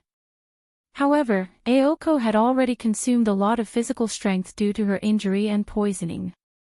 Now that her magic circuit was also blocked, her recovery ability was extremely weak. This soft punch did not have any deterrence at all. Paw! Noah stretched out his hand and took Aoko's soft punch with his palm. Then, he turned around and grabbed Aoko's fist. With a forceful pull, he pulled the flustered Aoko into his arms. Without giving Aoko a chance to retaliate, Noah fiercely covered Aoko's mouth. Ugh! Ugh! Aoko's depressed and panicked whimper turned into an echo, and together with the sound of alternating lips and tongues, it kept lingering in the entire living room. For a long time, it did not stop. When he walked out of the living room, Noah felt that his body was floating. In the living room behind him, the panting of Yuju and Ayoko still did not stop. If someone saw Noah walking out of a room with the panting of a girl in a floating state, they would definitely think that it was a romantic scene. In fact, what Noah had done was much better than what she had imagined. After all, Noah did not take advantage of the situation. Although he was almost captured by the feeling that he had never experienced before, he still controlled it. After transferring enough magical power to Ayoko and Yuju, he immediately stopped what he was doing and left the living room. If he continued to stay there, Noah could not guarantee that Ayoko and Yuju, who had recovered, would not be mad at him. Phew. Noah let out a heavy sigh of relief. Pressing his chest, he smiled embarrassedly. It's not a big deal. That feeling, after saying this sentence, which sounded like he had given up, Noah shook his head, walked into the hall of the mansion, and looked in the direction of the entrance. On the ground of the entrance, a person was lying there. Impressively, it was Shizuka Kusajikuro. While bringing back Aozaki Ayoko and Yuju, Noah also brought back Wild, who was unlucky. He didn't know if it was because she was used by that foreign magician to ignore Yoju's barrier and break into the park. Whether or not he was used, Shizuka Kusajikuro witnessed the scene of the magician using magic, which violated the magician's concealment principle. Perhaps, even if Noah let Shizuka Kusajikuro go, Ayoko, Yuju, and even the foreign magician who might have used him would chase after him to kill him. Since that was the case, it was better to bring Shizuka Kusajikuro back and think of a way to solve this problem. Of course, Noah did not think of killing Shizuka Kusajikuro. He still had a good impression of this simple young man. Thinking of this, Noah came in front of Shizuka Kusajikuro, squatted down, and patted his back. You were unlucky to break into the park, but you were lucky to have met me. After that, Noah carried Shizuka Kusajikuro on his back and brought him to the second floor to his room. The night passed quietly. Chapter 322. His fuzzy consciousness gradually returned, making Shizuoka Kusunagi's brain, which was not very bright, work smoothly. His whole body was soft, and it was difficult to raise his strength. If it was an ordinary person, at this time, he was afraid that he could only make his eyelids move, and not move at all. However, for Shizuoka Kusunagi, this level was still bearable. After all, in the mountains where he originally lived, Shizuoka Kusunagi never lacked self-exercise. Regardless of will and strength, in terms of control of the body, in theory, Shizuoka Kusunagi would not lose to anyone. Therefore, even if there was only a little strength, Shizuoka Kusunagi successfully instilled it into his body. What Shizuoka Kusunagi needed to do was to open his eyes. The originally dark vision became bright as he opened his eyes. What was imprinted in Shizuoka Kusunagi's eyes was an unfamiliar ceiling and room. Before Shizuoka Kusunagi could understand the current situation, a voice sounded from his side and passed into his ears. Are you awake? Hearing this voice, Shizuoka Kusunagi instantly woke up and turned his head reflexively, looking at the source of the voice. What appeared in front of Shizuoka Kusunagi was sitting on an ancient but elegant chair, holding a thick book in his hand, looking at him with a smile. You actually woke up in one night. You're more capable than I thought. Hearing this familiar voice, looking at that familiar face, all the memories that were sleeping in Shizuoka Kusunagi's mind suddenly came back. Even if the brain was not very bright, Shizuoka Kusunagi still had a way to remember simple things. Therefore, Shizuoka Kusunagi remembered that the person in front of him was a student of the same school as him. And along with this memory, everything that had happened last night also returned. In the park where the cold wind was howling, the ground was scorched black as if it had been burned, and there were broken limbs and slowly burning human bodies everywhere. The person in front of him was standing in the middle of that hellish scene. Shizuoka Kusunagi's whole body shook, and suddenly jumped up from the bed. Shizuoka Kusunagi's first reaction was to escape. Whing. However, just as he sat up, a mysterious rune suddenly appeared in front of his chest, blooming with a faint light, illuminating his whole body. The moment this rune appeared, Shizuoka Kusakajuru's body stiffened, and he could no longer move. This made Shizuka Kusunagi's eyes widen, and for a moment, he lost all reaction. I knew your first reaction would be this. Without any surprise, Noah closed the book in his hand and looked at Shizuka Kusunagi calmly. You don't have to be afraid. Although your current situation can't make you feel at ease, you're still safe in my sight. So, if you want to escape, don't blame me for not warning you. Once you're out of my sight, I won't be so idle as to specially protect you. After saying that, Noah stretched out his hand and snapped his fingers. The rune that appeared in front of Shizuchi Kusajuru's chest disappeared like flying ash. Seeing such a miracle, Shizuka Kusakuro touched his chest with a strange expression, and then sighed sincerely. So powerful. Hearing this, Noah was startled, and his expression more or less carried some surprise. The rune just now was actually one of the elementary uses of the rune that Noah recently learned. The so-called rune refers to the ancient text that was circulated in ancient Northern Europe. This was a symbol of sacred text, and each text contained a unique power. If they were written with magic, then the power of the text could be awakened. The rune that just froze Shizuka Kusakuro was a rune that had a binding effect. It was a rune that could only be used to simply freeze the body of others. The effect on magicians was not very big, because it would be scattered by the magic flowing in the magic circuit. It would be better to say that the rune that Noah learned so far was basically elementary, and most of them were simple runes that did not have much effect on ordinary magicians. It could be regarded as an elementary rune. There was no other way. Although the rune was extensive and profound, Aoko's study room had elementary magic. If Noah wanted to learn advanced rune, then he would have to find another way. However, this elementary rune was already very magical for ordinary people, and it was enough to make ordinary people stunned. But although Shizuka Kusakuro's face was filled with emotion and surprise, there was no shock at all. This made Noah curious.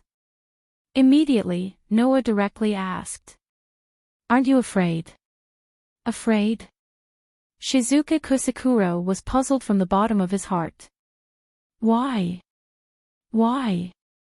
Noah laughed. Just as he was about to explain, he suddenly remembered Shizuka Kusakuro's background.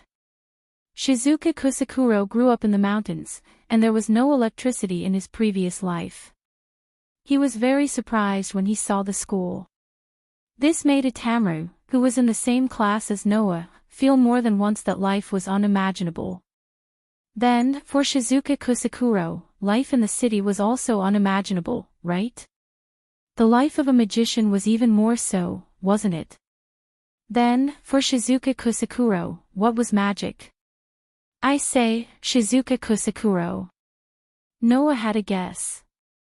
Don't tell me you think that the people in the city can suddenly bind your body and make you unable to move. Shizuka Kusakuro was stunned. Isn't that so? This time, Noah understood, and he did not know whether to laugh or cry. Forget it, it is very troublesome to explain it to you, so I will let the owner of this mansion explain it to you. With that, Noah stood up, picked up the book, and turned around. Follow me. When Noah came to the living room, Aoko Aozaki and Yuju seemed to have just finished their breakfast and were sitting on the sofa in the living room, sipping black tea. As soon as Noah entered the living room, Aoko Aozaki and Yuju's eyes were fixed on him. Noah could clearly see the emotions in Aoko Aozaki and Yuju's beautiful eyes.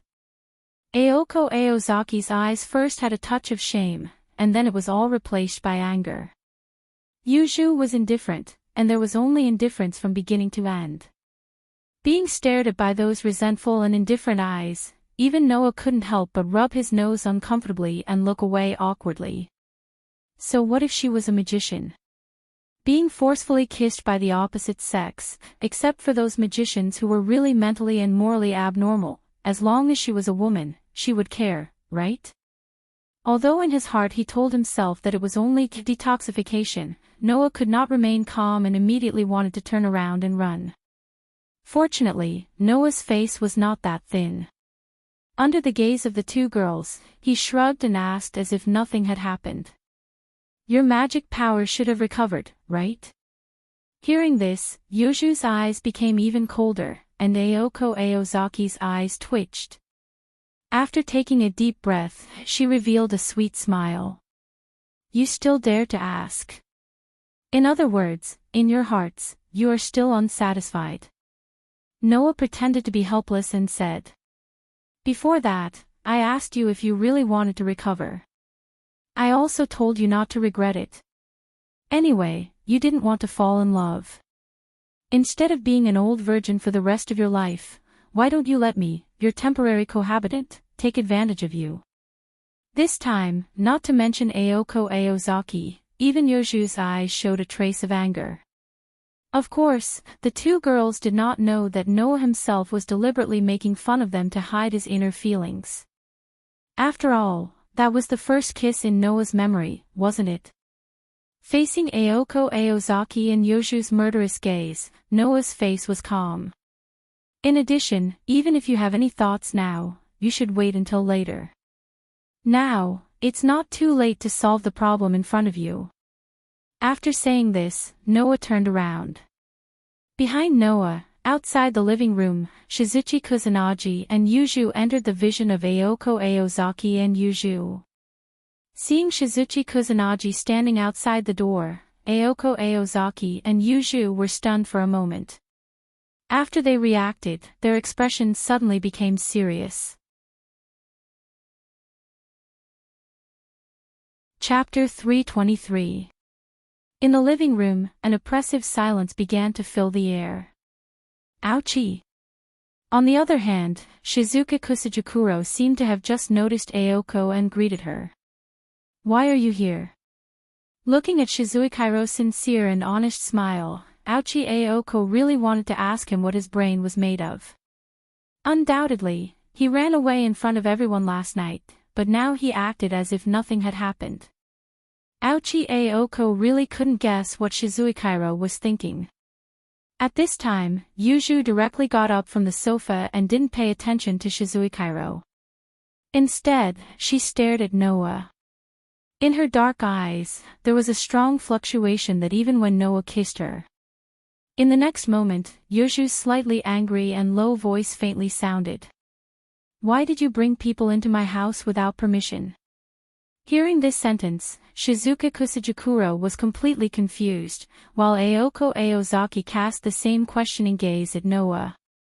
Regardless of the problem with Shizuikiro, Noah bringing outsiders into Yoshu's mansion seemed simple, but for Yushu, this could develop into an absolutely unforgivable thing. No matter what, this mansion was Yoshu's most precious existence, and it was left behind by Yoshu's deceased father. Noah naturally understood this point, and the little bit of awkwardness in his heart toward Yushu disappeared. He returned to his usual calmness, and looked at Yoshu's eyes that contained strong emotions. You didn't say that I can't bring people in, right? Yushu didn't speak, and didn't move her eyes away. She closely stared at Noah, making the surrounding atmosphere seem oppressive. Okay, Yushu, now is not the time to ask who is right and who is wrong. Noah is right, you really didn't say that you can't bring people in. Ouchie Ayako, who couldn't stand this oppressive atmosphere, chose to be the intermediary. Moreover, before today, Noah has never brought outsiders in. Today, he brought people that we need to deal with. Isn't it better not to pursue this matter in this place? Yushu still didn't speak, but the strong fluctuation in her eyes slowly calmed down. She glanced at Shizuikiro, who was at a loss, and the coldness in her eyes almost froze people, making Shizuikiro couldn't help but take a step back.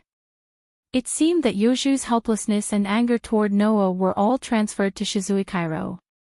After Yuju sat down, Aochi Aoko also calmed down, stood up and stared at Shizuikairo as if she wanted to see through him.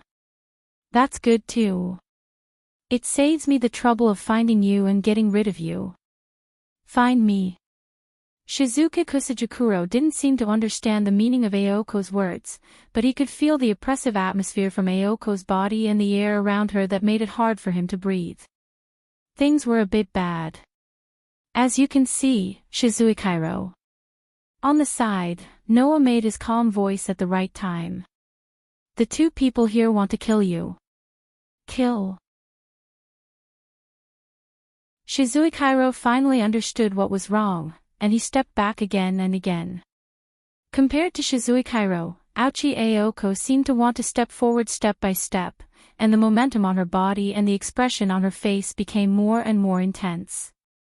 Although he didn't know what was going on, his intuition told him that the situation was very bad. Suppressing the subconscious impulse to escape, Shizuikairo moved toward the direction of Noah. Seeing this scene, Noah couldn't help but laugh.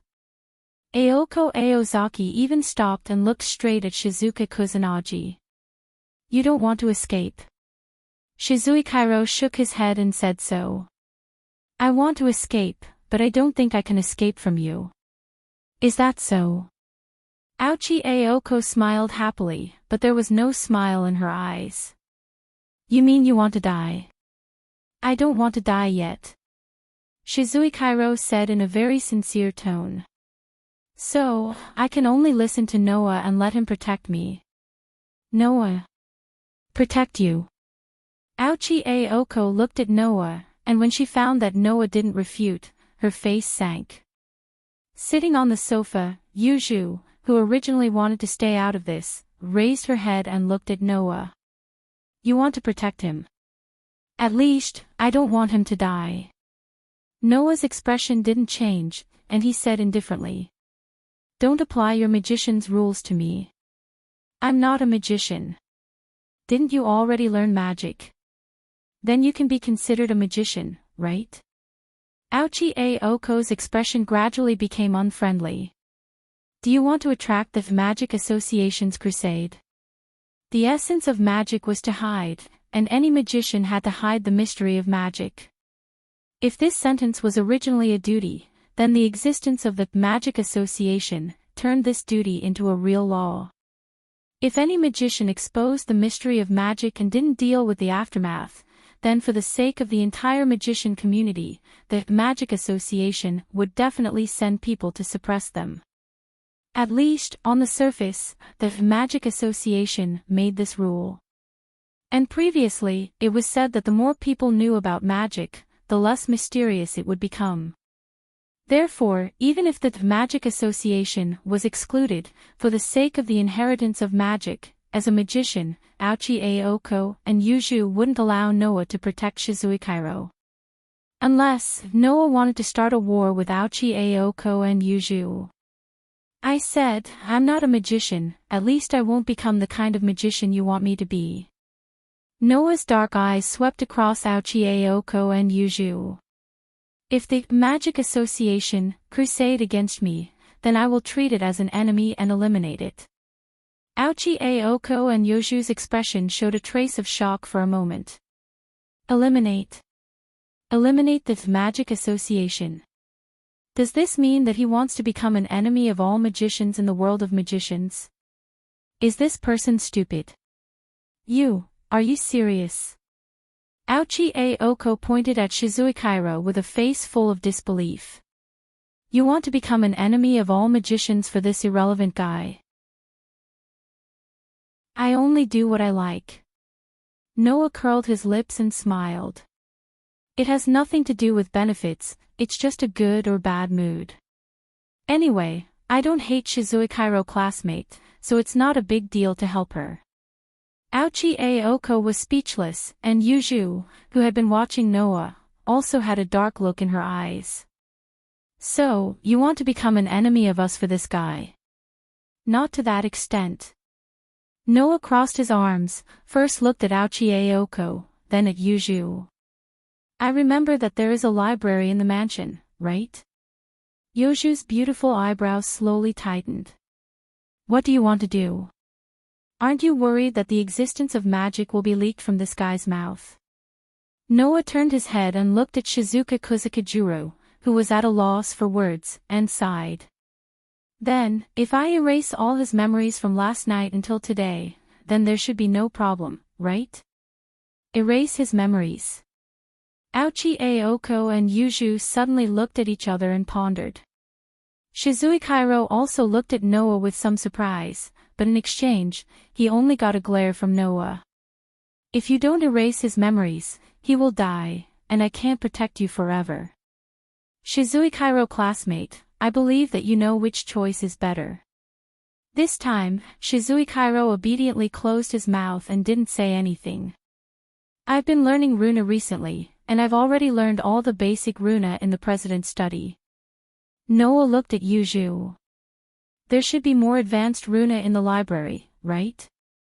There should also be forgetting runa in the advanced runa, right? Yuju was silent. After a while, Yuju stood up from the sofa and walked outside. Aochi Aoko, who was familiar with Yuju, understood. Yuju compromised. To be able to force Yuju to this extent, you're pretty good. Aochi Aoko sighed and narrowed her eyes. But, have you thought about how to deal with this guy before you learn forgetting runa? Deal with him however you want. Noah ruthlessly threw out this sentence. I believe that the student union president will take care of this matter. After saying this, Noah walked out of the living room without looking back. You want me to clean up your mess? A second later, an angry roar echoed throughout the mansion. Chapter 324. In the side hall of the Kyuenji mansion, there was a library that Aoko called the Devil's Den. It was a legacy of magic left behind by Yoju's mother. If the mansion was a treasure left behind by Yoju's father, then the library was a treasure left behind by Yoju's mother. Just like the mansion, Yuju treasured the library very much. Even Aoko didn't have many opportunities to enter it. Now, the library had finally welcomed the third guest of the mansion. Under Yoju's guidance, Noah came to the side hall of the Kyuenji mansion and entered the library. This was a library that was extremely shocking in all aspects. It was divided into two levels. The upper level was directly connected to the entrance of the side hall, while the lower level was like a basement. It was under a staircase at the front corner, occupying a very large area. Of course, this was nothing. What really shocked people was the scale of the collection. The bookshelves, which were comparable to the size of a building, were arranged neatly like a small mountain. The bookshelves were divided into two levels. The upper level was surrounded by corridors for people to walk through, as well as wooden railings. The lower level was built with two wooden ladders that were directly welded to the entrance of the corridor on the upper level. It looked more luxurious and elegant than ordinary buildings. On the extremely luxurious and tall bookshelves, books that looked old were neatly arranged on them. Based on this scale, the number of books here must be at least 10,000 as the most basic unit of calculation to give a specific number. Looking at the scale of the library in front of him, Noah, who had the idea of reading all the books in the library, was stunned. Perhaps because she noticed that Noah stopped, Yuju, who was leading the way in front, stopped and turned around. Perhaps because Noah asked her to bring him to this place that the girl cherished very much, Yuju's emotionless eyes revealed a hint of dissatisfaction.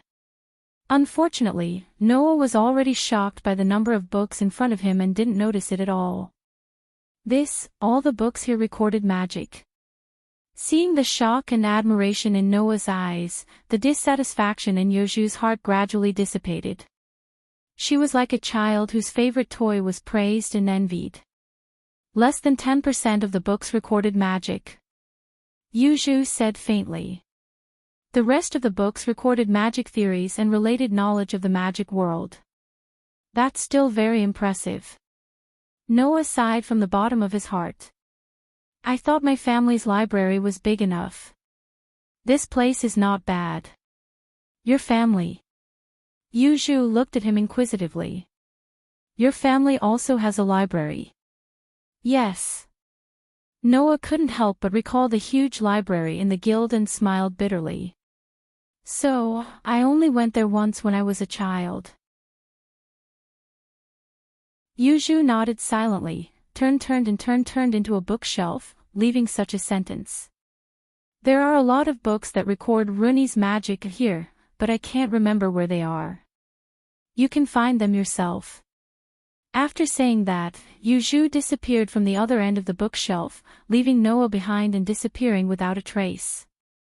Seeing this, Noah once again looked around the magnificent library in front of him and sighed.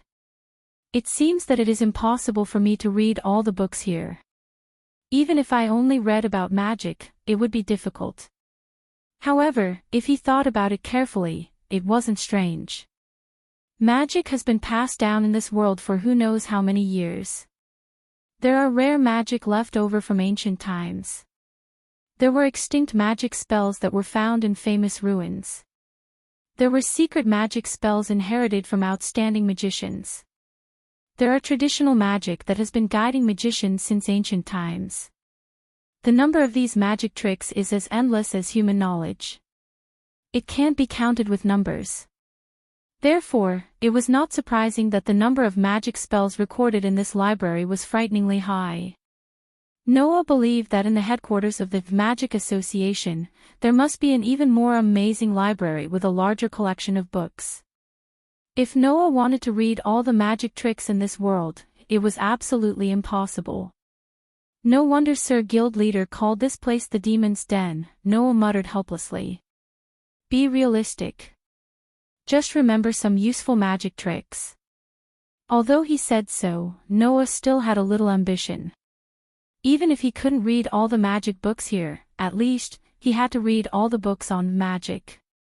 Different from the simple, enhancement magic, the Rooney magic was truly extensive and profound. Not only did each word represent a kind of power, but the words could also be combined with each other, allowing the power of the words to combine with each other and display new effects. There was once a famous magician in the Magic Association who said such a sentence. If someone learns all of it, then she has mastered all the mysteries of this world. The original meaning of this sentence was, if someone learns all of a magic rune, then that person can use all the miracles in this world. Just like English letters can be taken out by themselves, and can also be combined to form English letters, and finally become a language. Isn't this broad and profound? Therefore, magic rune is even listed as a magic system in the magic world. Even if you learn all of the rune script, there are thousands of ways to combine them, simply innumerable. Of course, learning it is one thing, but being able to use it is another. After all, combining rune is not as simple as just putting them together. The stronger the effect of rune combined, the higher the magic attainment needed to learn it, and the more magic power needed to use it, the more magic power needed to use it. Noah doesn't have extravagant hopes of learning all the magic in this world. But, only rune, if possible, Noah hopes to learn all of it. That doesn't only refer to rune script, but also the various ways to combine rune, which is the entire rune magic system. When he thought of the large number of books on rune magic in this library, Noah's heart was excited. Okay, let's begin. With this sentence as the end, Noah got into the tall bookshelf and began a long time of reading. Today is not a holiday. Whether it is Noah, Aoko Aozaki, Yu Zhu, or Shizuka Kusajuro, they all need to go to school. However, because of the poisoning incident last night, the magic circuit in Aoko Aozaki and Yu Zhu's bodies has just recovered to the extent that they can be activated. It will take about 2 to 3 days for their magic power to completely flow smoothly and reach its peak state. Therefore, Aoko Aozaki and Yuju chose to take a leave of absence at the same time and stay in the manor house to recover. They strive to recover their combat power as soon as possible and throw themselves into the enemy. This time, the enemy not only has the wealth to squander a large number of expensive automatons, but also has enough strategy.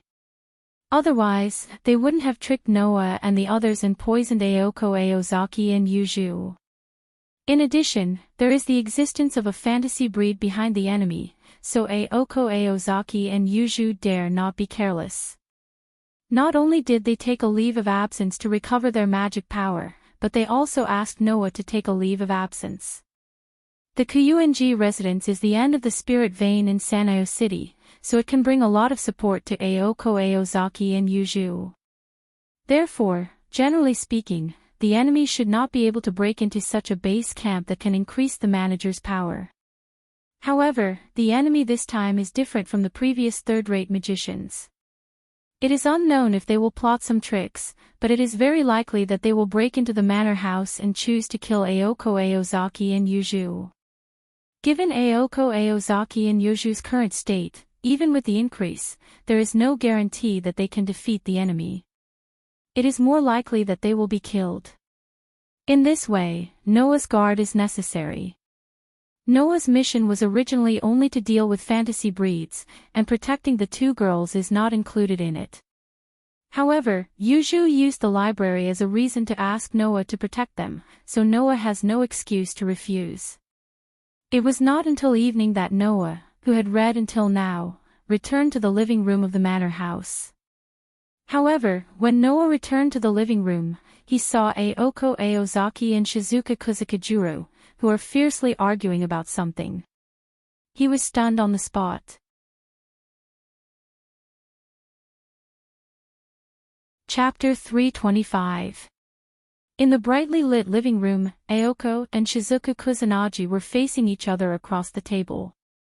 Although it was a confrontation, it looked like Aoko was angry, while Shizuka Kusanagi was calm. It was easy to guess who had the upper hand. Do you know what kind of situation you're in right now? Aoko said with a helpless look on her face as if she was about to burst into tears. Do you really think no one will kill you? I don't think so. Shizuka Kusanagi shook his head. I know I'm in danger. You know you're in danger right now. Aoko gritted her teeth as she yelled out. Then tell me, what did you just say? I want to go out. Shizuka Kusanagi answered obediently and looked at Aoko with a puzzled expression. Is there a problem? I want to ask you why you think there is no problem. Aoko helplessly held her forehead, and then with a fierce face, she unceremoniously shouted at Shizuka Kusakajuru. Don't forget that you know our secret now. In order to prevent you from revealing our secret, we can kill you at any time. The only reason we haven't killed you now is that Noah protected you. How dare you ask for a yard after we give you an inch? Or do you want to go out? I know you will watch me. Shizuka Kusanagi seemed to be very distressed. But is there really no room for discussion? I promise I won't tell anyone. Who will believe you? Aoko almost flipped the table. Do you realize what kind of status you have now? You're not here as a guest. You're caught. You're a prisoner. Caught? Shizuka Kusanagi was shocked. Didn't you save me? Aoko's head hit the table in front of her with a bang, and she didn't get up for a long time. Looking at Aoko like this, Shizuka Kusajuro hesitated for a moment and chose to speak. Aoko, don't you feel pain? Aoko didn't want to speak. Aoko. Shizuka Kusanagi didn't seem to notice Aoko's mood and asked. Are you angry? Aoko clenched her fists and trembled all over. On the other hand, Shizuka Kusajikuro continued to issue a challenge to the demon who was emitting do-chi. Can I go out now? Aoko suddenly raised her head and rolled up her sleeves without a care for her image. Just like a big sister who was about to fight, the magic mark on her arm blossomed with a dazzling phosphorescent light. Enough. I'll just kill you right away. Wait. Shizuku Kusajikuro retreated and exclaimed. I just want to go out. Noah, who was standing at the door of the living room, didn't even have the heart to complain. Just as he was about to speak, a cold voice sounded from behind Noah. What are you arguing about? The entire place fell silent. Yuju, who was holding a book in her hand, walked in step by step from outside. She directly passed by Noah's side and came into the living room. Her black eyes were directly nailed on Shizuku Kusajikuro, and there was a trace of murderous intent in her eyes. Obviously, Yuju really wanted to kill Shizuku Kusajikuro. Under Yuju's murderous gaze, Shizuku Kusajikuro closed his mouth and didn't speak anymore. Originally, when Shizuku Kusajikuro entered the mansion, Yuju was very unhappy. Now, Shizuku Kusajikuro made the entire mansion into a mess. If it wasn't for Noah's presence, even with Noah's guarantee, Yuju would have chosen to attack. Perhaps Shizuku Kusajikuro felt that he was in danger, so he closed his mouth. As for why he attracted such danger, poor Shizuku Kusajikuro couldn't figure it out. Noah, who felt a little funny, stepped forward and stood side by side with Yuju, and asked Shizuku Kusajikuro. What do you want to do outside? Seeing Noah's appearance, Shizuku Kusajikuro finally let out a sigh of relief and smiled. However, Shizuku Kusajikuro's words made Noah, Aoko Aozaki, and Yuju speechless at the same time. I want to work outside. Work outside. Aoko Aozaki's eyes twitched, and Yuju raised her eyebrows. Even Noah was stunned. Work outside. In this situation where his life was in danger and he didn't even know if he would die in the next second, Shizuku Kusajikuro actually wanted to work outside? Did this wild child know that Aoko Aozaki and Yuju wanted to kill him because they were afraid that he would talk nonsense outside? He still wanted to go outside. And to work outside. I have to say, I underestimated your courage and overestimated your brain capacity. Noah rolled his eyes. Shizuku Kusajikuro, is working outside more important than your life? It was such an obvious question, but in the end, Shizuku Kusajikuro seriously thought about it and immediately gave such an answer. Both are important. Ha! Everyone was stunned. Although my life is important, if I don't work, I can't earn money. Shizuku Kusajikuro felt dissatisfied from the bottom of his heart. Money is a very convenient thing, you can buy anything, but without money, you can't get anything, not even food. If I can't earn money, even if you don't kill me, I will starve to death. Hearing this, Noah and Aoko Aozaki remembered. This transfer student from the mountains in front of them didn't have parents or relatives to rely on. In Sano City, Shizuku Kusajikuro could only rely on himself. If Shizuku Kusajikuro didn't support himself, then he would indeed die. However, after Shizuku Kusajikuro said this, Noah also remembered. I almost forgot that I still have a job as a tutor. Such an untimely sentence made Yuju dissatisfied and stared at Noah. You have to protect our safety. I know, I will call and ask for leave later. Noah said regretfully. If I don't go this time, I will lose a full 100,000 yen. 100,000 yen. Shizuku Kusajikuro's mouth directly opened into an O shape. Not to mention Shizuku Kusajikuro, even Yuju covered her mouth, and Aoko Aozaki was stunned. Your tutor's salary is so high. I teach homework and piano together, and the target is 2 or 3. Noah didn't know what kind of shocking fact he said, and said to himself. That family is quite rich, so they can earn about 30,000 yen in an hour. 30,000 yen an hour? Aoko Aozaki and Yuju looked at each other. 30,000 yen. Shizuku Kusajikuro looked at Noah with eyes full of admiration. I work 3 jobs a day, and I only get 70,000 yen a month. That's not strange, after all, your duty is to be a student, and you have to spend 3/4 of your time on learning, so it's not strange that you don't earn much. Saying such a sentence, Noah frowned. I can't go to tutor recently, didn't I lose hundreds of thousands all of a sudden? Hearing this, Aoko Aozaki felt sorry for Noah, and even Yuju turned her head away as if she had sinned. After all, it was these 2 girls who made Noah lose so much money. On the contrary, Noah just frowned, but didn't feel sorry at all. He came in front of Shizuku Kusajikuro, and stretched out his hand.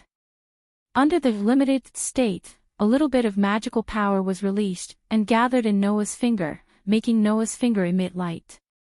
Then, Noah moved his finger on Shizuku Kusajikuro's chest, and wrote a rune. A glowing rune immediately emerged from Shizuku Kusajikuro's chest, and then disappeared into Shizuku Kusajikuro's body. This is the burning runa. Noah showed Shizuku Kusajikuro a smile that made him tremble with fear. Shizuku classmate, don't talk about magic and us outside, otherwise, it will burn and turn you into a piece of charcoal. Shizuku Kusajikuro tightly pursed his lips, and his head repeatedly nodded, indicating that he understood. It's good that you understand. Noah came in front of the sofa and sat down. Then you can go out, remember to come back before 10 o'clock, or it will still burn. Okay. Shizuku Kusajikuro, with a depressed expression, walked out of the living room. On the side, Yuju stared at Shizuku Kusajikuro's back, her eyes full of displeasure, as if she was against letting Shizuku Kusajikuro come back. Noah shook his head with a smile. Really, just like a child.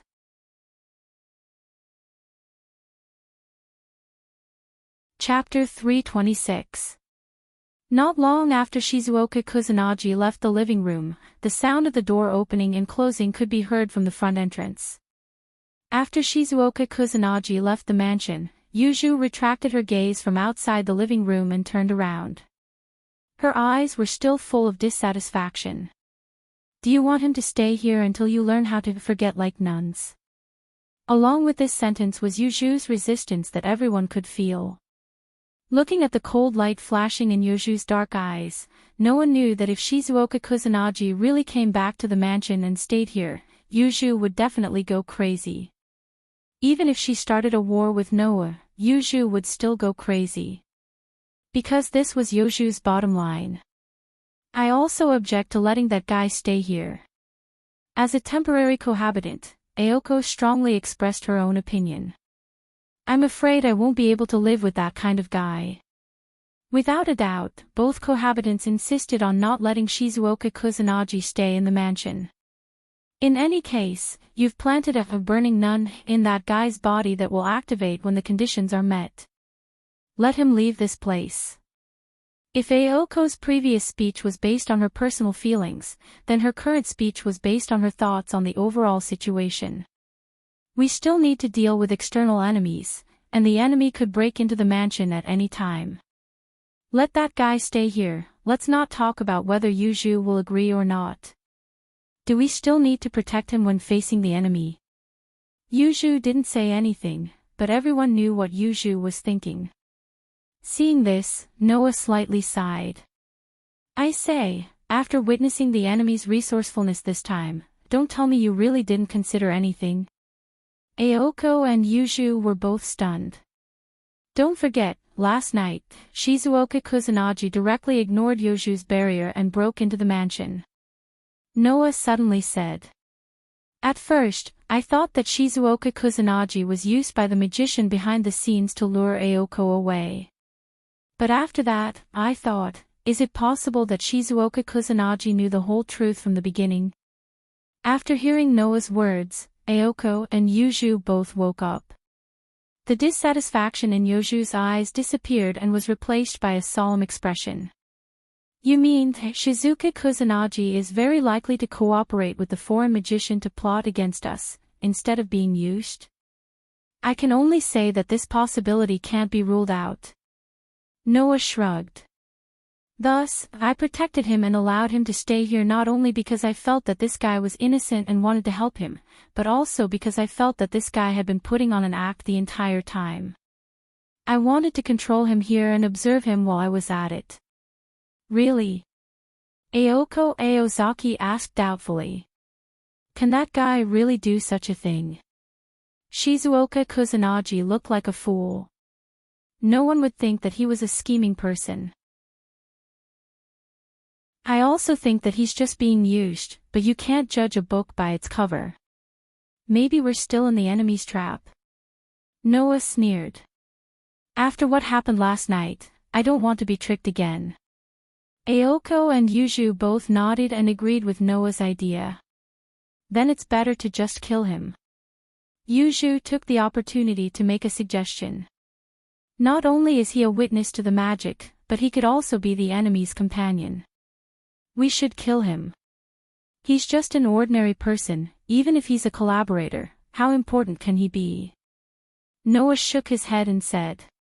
On the contrary, if Shizuoka Kusanagi is really the enemy's collaborator, and the magician behind the scenes knows that we let him stay in the mansion, that magician will definitely pay more attention to this collaborator and let Shizuoka Kusanagi stay in the mansion.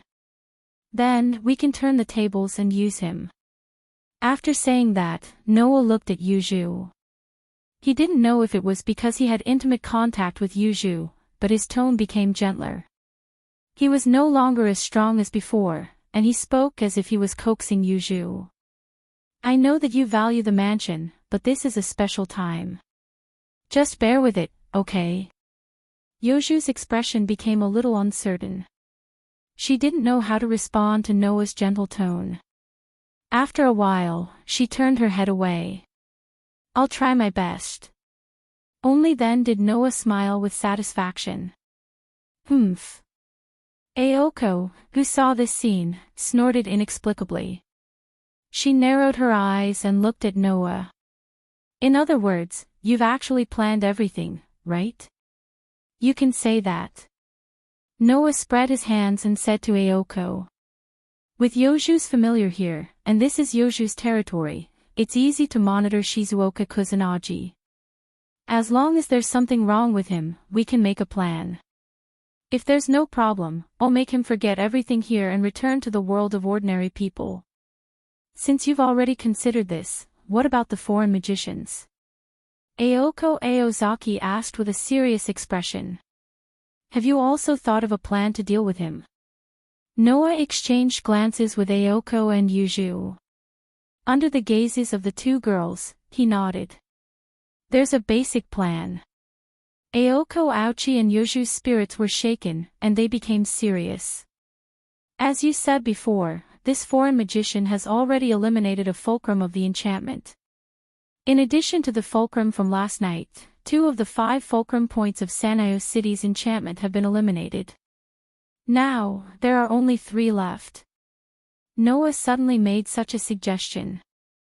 I hope that you can directly eliminate 2 of the 3 fulcrum points in Sanyo City, leaving only 1. Take the initiative to eliminate 2 of the fulcrum points. Ayako and Yuju were surprised at the same time. What kind of suggestion is this? Leaving those 2 fulcrum points is not beneficial to us at all. Noah explained aloud. Just like last night, the opponent can continue to play tricks and lead us to 1 fulcrum point while they eliminate the other fulcrum point. This is the first disadvantage. Even if there's a lesson from last night, if the enemy continues to appear, we won't be able to gather in one place to face the enemy. We will have to be separated, and 3 fulcrum points are 3 places. If the 3 of us all go out, each of us will guard 1 place, and the enemy can break through 1 by 1. Plus, your magic power hasn't completely recovered, so the enemy can succeed at any time. If something goes wrong, then you and the fulcrum points will be wiped out together. This is the second disadvantage. And if we take the initiative to eliminate 2 of the 3 fulcrum points, then the benefits will be ours. With a calm tone, Noah analyzed bit by bit. First, the enemy is a resourceful person. If they notice that we have taken the initiative to eliminate 2 of the fulcrum points, they will definitely have some scruples. They will be worried that we will ambush them or set up some traps, so they won't dare to act boldly. This means that you can fight for time to recover. Second, because there is only 1 fulcrum point left, even if the enemy attacks the fulcrum point, we can gather our strength to deal with them. We won't have to worry about falling into a trap. Thirdly, the ambush and traps mentioned earlier were not just empty words. We will set up layers of traps at the last fulcrum. If the other party really wants to obtain the spirit vein of Sanyi City, they will definitely make a move. At that time, we will be calm and unruffled. We will wait for the other party to come and take the initiative to let the other party have a taste of our arrangements. After revealing all his thoughts in one breath, Noah smiled. Since there are only benefits and no disadvantages, then what's the point of leaving those 2 fulcrum points? Aoko and Yuju were dumbfounded as they listened to Noah's analysis one by one. They couldn't believe that Noah suddenly became so smart. Aoko and Yuju didn't know that in the world of The Dark Bullet, the political game with the Tentong Chrysanthemum Prime Minister for more than a year had already made Noah's methods and vision change. If it wasn't because the world of Absolute Dual Blades did not have as much pressure as the world of The Dark Bullet, and because he lived the life of an ordinary high school student after coming to this world, which made Noah a little relaxed, Noah wouldn't have been so easily tricked by the enemy last night. Now, after being stimulated by the enemy, Noah's methods and vision naturally returned. Thinking of what happened last night, the corner of Noah's mouth slowly rose. The good show has just begun.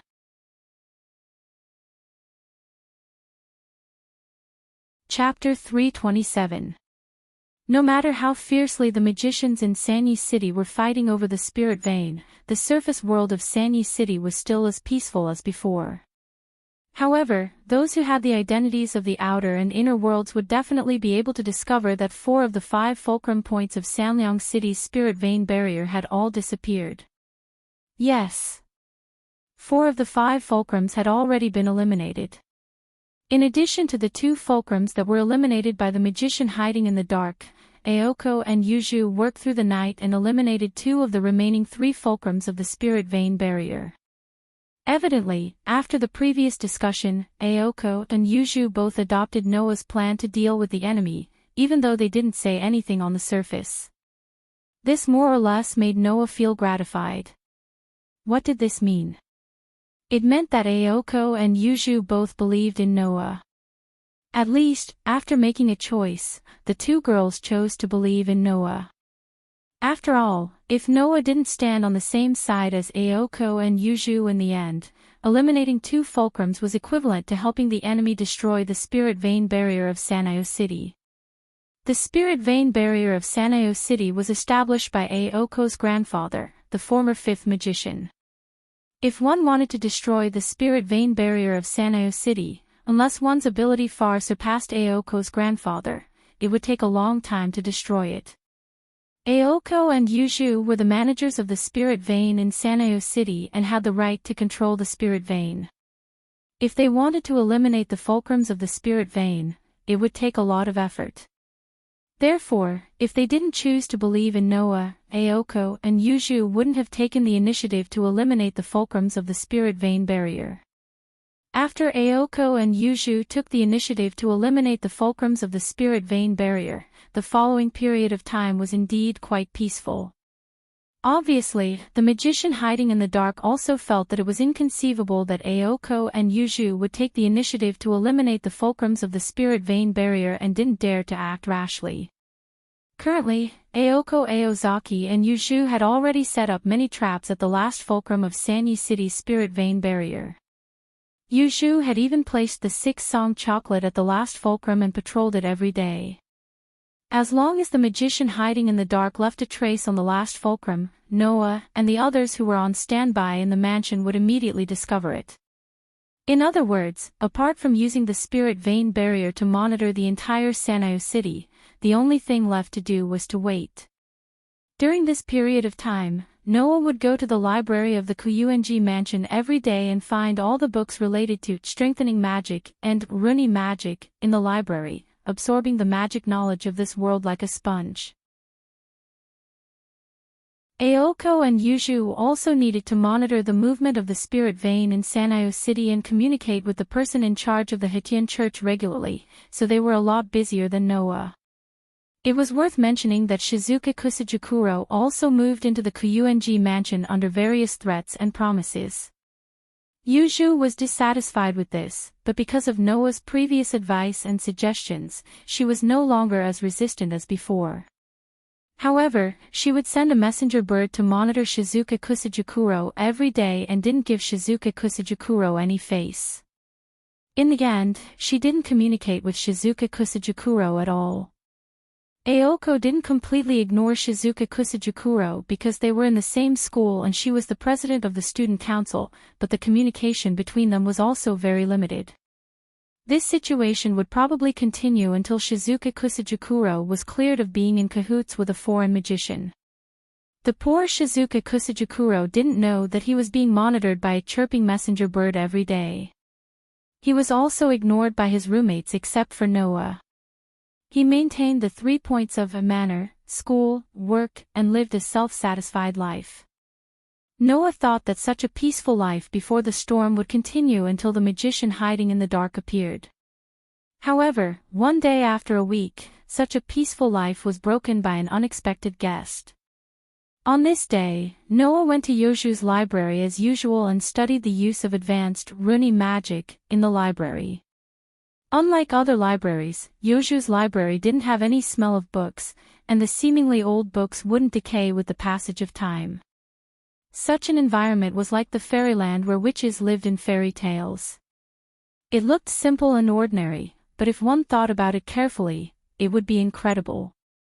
Because of this, for Yuju, the library was a place where she could relax and feel at ease. In addition, Noah wasn't the kind of person who would be half-hearted when reading, or not cherish the books and casually destroy them. Now, Yuju was no longer against staying in the library with Noah to read. If a third party came to the library, they would definitely notice. Every day, Noah and Yuju would stay together in the corner of the library to read books. The distance between the two was not too far nor too close. It was as if they had blended into the environment of the library, immersing themselves in the world of books. This could be considered the tacit understanding that Noah and Yuju had developed in this period of time. The same tacit understanding was also developed between Noah and Aoko. However, it wasn't through reading, but when Noah was practicing magic bullet, Aoko would often appear as if she wanted to compete with Noah, cutting in and silently practicing together. If no one came to pay attention to Noah and Yuju, the two of them would continue to read in silence until the evening. But today, right after they finished their lunch, the sound of footsteps suddenly echoed from the entrance of the library, attracting Noah and Yuju's attention. Yuju was the happiest when she was reading. This kind of happiness was disturbed, causing Yuju to show a rare expression of displeasure. She stared at the entrance of the library, and after a while, a trace of surprise appeared in her eyes. This was because the people who came to the library were people who were usually resistant to entering. Swaying her waist-length black hair, Aoko's face carried the same displeasure as Yuju as she walked into the library. Looking at Aoko's displeased face, Noah curiously asked, "It's really strange that you would appear here." Hearing this, Aoko was unhappy and didn't respond to Noah's words, making Noah even more curious. "What? Could it be that Jingxi made you angry again? It's best if it's only to this extent, then at least there won't be any possibility of trouble." Aoko coldly snorted and looked straight at Noah, her eyes full of seriousness. "There's someone outside looking for you." "Looking for me?" Noah was stunned. Even Yuju turned her head and looked at Noah. Noah saw the displeasure and seriousness in Aoko's eyes. After a moment of silence, he closed the book in his hand. Under Yoju's gaze, he silently walked to the place where the book was originally placed, put the book back, and then walked out of the library. Aoko and Yuju looked at each other and followed. Without Yoju's permission, even if someone came to visit the mansion, Aoko wouldn't bring that person into the mansion and challenge Yoju's bottom line. Knowing this, Noah directly left the mansion, went to the courtyard, and walked in the direction of the iron fence.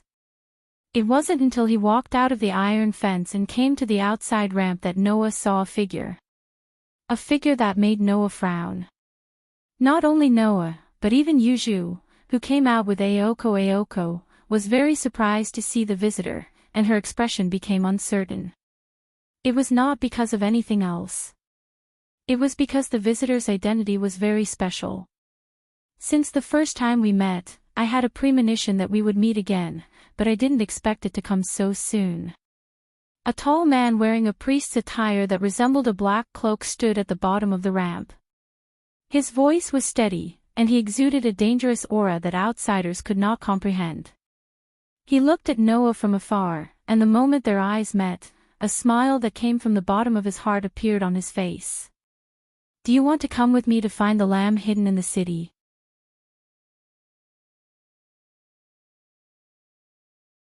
Chapter 328. Whoosh!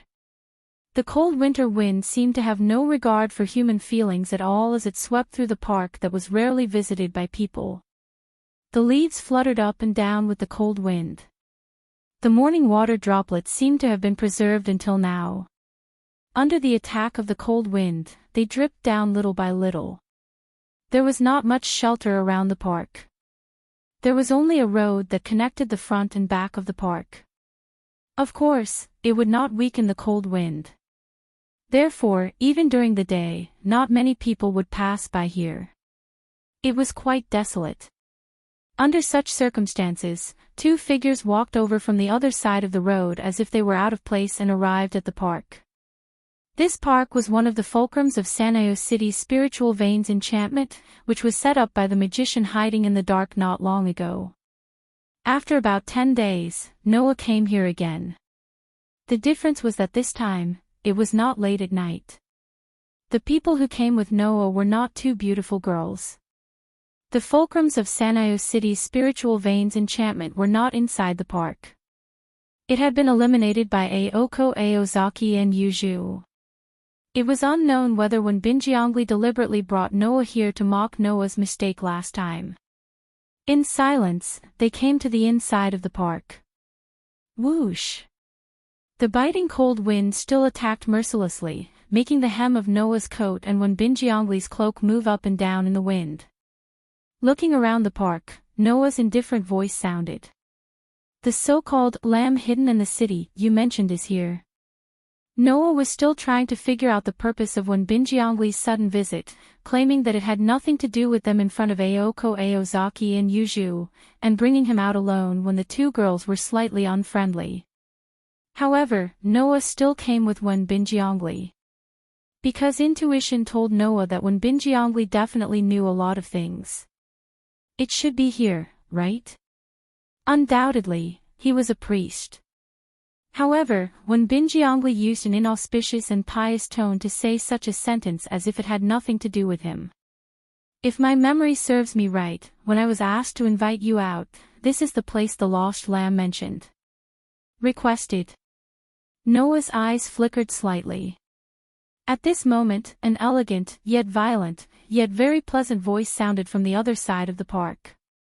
"I did ask you to do such a thing, but when did I become the lost sheep that you're talking about?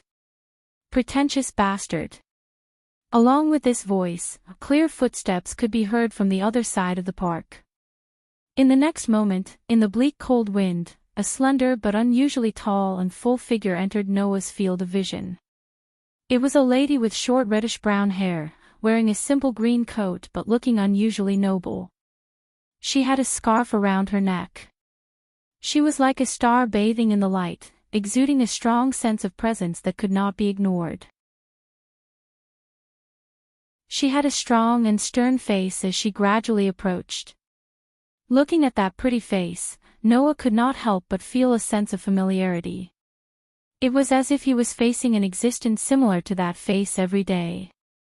However, this feeling was quickly thrown to the back of Noah's mind. This was because, no matter how one looked at it, Noah's outstanding sensing ability sensed a kind of power from this attractive lady. Magic. In other words, this lady in front of him was a magician. Just as this thought arose in Noah's mind, another feeling seemed to deliberately oppose this thought, drilling into Noah's heart. It was an indescribable sense of dissonance. Instantly, the sense of familiarity, dissonance, and power rolled in Noah's heart at the same time, causing Noah to slightly squint his eyes as he looked at the lady. Compared to Noah, Wenbing Yongli smiled calmly as if she was greeting a friend she had not seen for a long time. "We meet again, Ching. If possible, I really don't want to see you again, because I'm afraid I won't be able to resist killing you." The lady named Ching said these words with a vicious tone. When she looked at Noah, her eyes became sharp, but her tone became much gentler. "This is the first time we meet face to face, right?" This sentence allowed Noah to confirm the other party's identity. This lady named Ching in front of him was the magician who had been hiding in the dark, and who had tricked Noah and his group. "Ha!" Noah sneered, and said with a hidden meaning. "So, the church has joined forces with the foreign magician." Although the conversation between Ching and Wenbing Yongli made it seem like they were enemies, it was obvious that they knew each other. Moreover, Wenbing Yongli had always known the identity of the foreign magician who had invaded Sanyi City, but she had kept it a secret and did not provide it to the manager of Sanyi City's spiritual vein, saying that there was nothing fishy about these two. Who would believe that? "You're wrong." However, Ching sneered. "We didn't join forces, we just reached an agreement not to invade each other. Don't be surprised, for the worms of the church, internal strife between magicians is definitely something they would like to see." After saying this, Ching did not give Wenbing Yongli a chance to refute. She looked at Wenbing Yongli coldly. "There's nothing for you to do here, can you leave now?" Wenbing Yongli revealed an emotionless smile without the slightest trace of anger. She turned her head and said to Noah, "I'll be waiting for you outside." After saying this, Wenbing Yongli turned around and left the park decisively.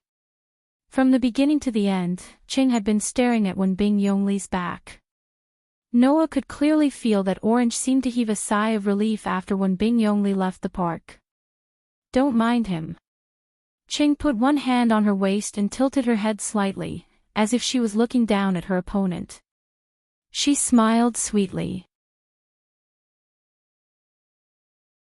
"If I let that guy continue to stay here, I can't guarantee that he will suddenly pull out a knife and swing it at my neck. That guy is a lunatic. I don't have the confidence to pay attention to him all the time when I'm talking to others." "Really?" Noah curled his lips indifferently. "I don't mind." "Of course." Ching acknowledged Noah's ability. "After all, you're a monster who can even block BO. That guy should be no different from a moving mantis in your eyes, right?" "BO." Noah raised his dark eyes slightly. "You're really the magician who chased away the golden beast in the forest that day." Although that was what he said, Noah's heart was filled with doubts. Noah had completely memorized the magician's aura that day. Although Chang's aura was more or less the same as that of the other day, Noah felt that something was not right for some reason. He felt that something was wrong. With this feeling, Noah fully activated his sensing ability and scanned Ching directly. After a while, Noah's eyes suddenly focused. A puppet. In Chang's eyes, a sharp light that even men would be afraid of flashed past. Then, Ching laughed out loud. "You're really not an ordinary person. I was confident that I wouldn't be discovered by you." Saying so, Orange let down all his guard and raised his hand in surrender. "You are right. This is just a mannequin in front of you. I put my will into this mannequin, and that's why I dared to talk to you." I didn't think I would be discovered so quickly. It seems my skills are not good enough. I need to practice. Practice. She could create a puppet that was almost the same as the real person. Even Noah didn't notice it at first and only felt that something was wrong. She still needed to practice with such skills. If she continued to practice, she might even be able to create a puppet that was exactly the same as the real person. This woman named Xing actually had such skills. It was really shocking. No wonder she could spend so much money on expensive automatons. However, if this was the case, even if Noah really wanted to attack Xing, it would be useless. After suppressing the thoughts in his heart, Noah said impatiently, "Tell me your purpose, magician." Purpose. Orange closed his eyes, a strange and cold smile appearing on his face.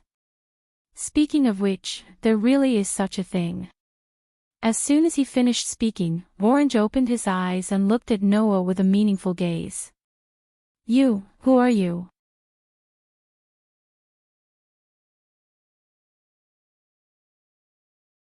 Chapter 329. You, who are you? In the park, the temperature in the air suddenly dropped to freezing point. Meeting Orange's cold and stern eyes, Noah smiled faintly. "You don't know who I am." Noah knew that Orange was not asking for his name, but his identity. However, Noah did not know why Orange asked him this question. Did the other party discover something strange? Or was it simply because Orange wanted to investigate Noah's identity but couldn't? Although Noah had hacked into the national database, left his personal information there, and forged an identity, the identity of the surface world obviously did not apply to the inner world. If Orange could not find any traces of Noah in the magic world after some investigation, it would not be strange for Orange to be suspicious of Noah's identity. No one knew what Orange was thinking. Looking at Noah's faintly smiling face, Orange suddenly laughed. "Do you know why Bo is following me?" Hearing this, Noah frowned. This was indeed a mystery. Logically speaking, as a fantasy breed that was equivalent to mystery and miracles, the golden wolf called Bo had no reason to listen to Orange, a magician. Compared to the fantasy breed that only existed in fantasy and legends, human magicians were too weak. They were so weak that if they were bitten, most of them would not be able to survive. In this case, why would the golden wolf listen to Orange's orders? As you can see, Bo is a werewolf, and there is an atavism in the werewolf tribe. He has surpassed the silver wolf that should be the leader of the werewolves, crossed the category of magical beast, and became an existence of fantasy beast.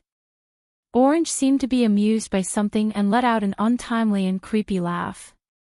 Originally, as such a high concentration of mystery, and the embodiment of mystery, Bo should have the intelligence of any creature, but Bo underwent a mutation and evolved in a strange direction. Suddenly, Noah's gaze turned cold. Evolved in a strange direction. There was indeed something wrong with the golden wolf, Bo. You noticed it too, didn't you? Orange stared at Noah. That's right, Bo has already started to surpass the category of illusory beast and evolve towards divine beast. And the price of this evolution is that Bo will lose his intelligence. There was no excitement in Orange's eyes as he spoke in a mocking tone. Bo, who should have been born as a perfect creature, even if his strength exceeds the category of a fantasy breed and is probably stronger than a dragon, who is said to be at the peak of the fantasy breed, he doesn't have intelligence at all. He's just like a beast with great strength. Can this really be considered evolution? A strange light appeared in Noah's eyes. According to Orange, the golden wolf Bo was supposed to be a perfect creature. He was supposed to be a fantasy breed that only existed in fantasy and legends. He was supposed to be born in this world and possess intelligence that was comparable to that of humans. But for some reason, the golden wolf Bo seemed to have undergone a strange evolution. His strength had increased tremendously, to the point where even Orange's evaluation of him as a dragon standing at the peak of the fantasy breed couldn't compare to him. However, his intelligence had been affected, and he hadn't been able to evolve. A powerful beast. Orange's description was perfect for the golden wolf bio. But why would the golden wolf bio undergo such a change? This was something that Orange couldn't figure out. But Noah was almost certain that this had something to do with the world fragment that existed in the golden wolf bio's body. Although this was just a guess, Noah was almost 100% certain. After all, the world fragment could exist in all kinds of forms. It wasn't strange that it would affect a fantasy breed when it appeared in its body. And the world was fair. Through the influence, the golden wolf bio obtained great strength and evolved at a higher level of life. At the same time, the golden wolf bio's intelligence was only comparable to that of an ordinary beast. This was the price, right? Orange was right to be so sarcastic. That couldn't be considered evolution at all. No matter how strong he was, without enough intelligence, even a mythical beast would be no more than an ordinary beast. Looking at the sarcastic Orange, Noah's furrowed brows slowly relaxed. You're actually with such a dangerous thing. If the golden wolf bio's intelligence was only comparable to that of an ordinary beast, then it would be normal for him to attack people. It was a miracle that nothing happened to Orange while he was with such a dangerous existence. Orange also understood what Noah meant and raised his eyebrows. Bio won't hurt me. I signed a contract with him. With the restrictions of the contract, Bio won't be able to hurt me. You signed a contract with that wolf? Noah asked in surprise. His first thought was disbelief. If the golden wolf bio had the intelligence of a human, then they could negotiate and sign a contract. But now, the golden wolf bio only had the intelligence of a beast. How could he sign a contract with a human? What was the difference between that and a ferocious lion obediently offering its neck to a human and putting a collar on a human while hunting in the forest every day? Orange seemed to enjoy the surprise of Noah, who had been calm all this while and even saw through her true form. She smiled happily. Actually, I was also very confused. When I found Bio in the cave in Northern Europe, I noticed Bio's condition. I thought I was at my wit's end and tried to sign a contract with him. In the end, Bio accepted it without any resistance. At that time, I thought I was dreaming. As he spoke, Orange crossed his arms, and the smile on his face became slightly arrogant. Luckily, Bio only had the intelligence of a beast. He didn't understand that if he wanted to resist me, he had to break the contract first. Otherwise, he would be bound by the contract and have to listen to my orders. This saved me a lot of trouble. Hearing this, even Noah smiled bitterly in his heart. With the power of the golden wolf Bio, breaking the contract was a piece of cake. But at this time, the disadvantage of his lack of intelligence showed. If the golden wolf Bio wanted to resist Orange, he had to break the contract.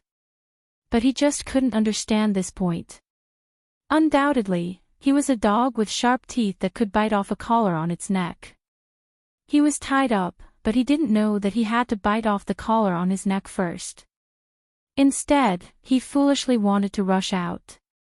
In the end, he couldn't escape. Thinking of this, Noah couldn't help but feel suspicious.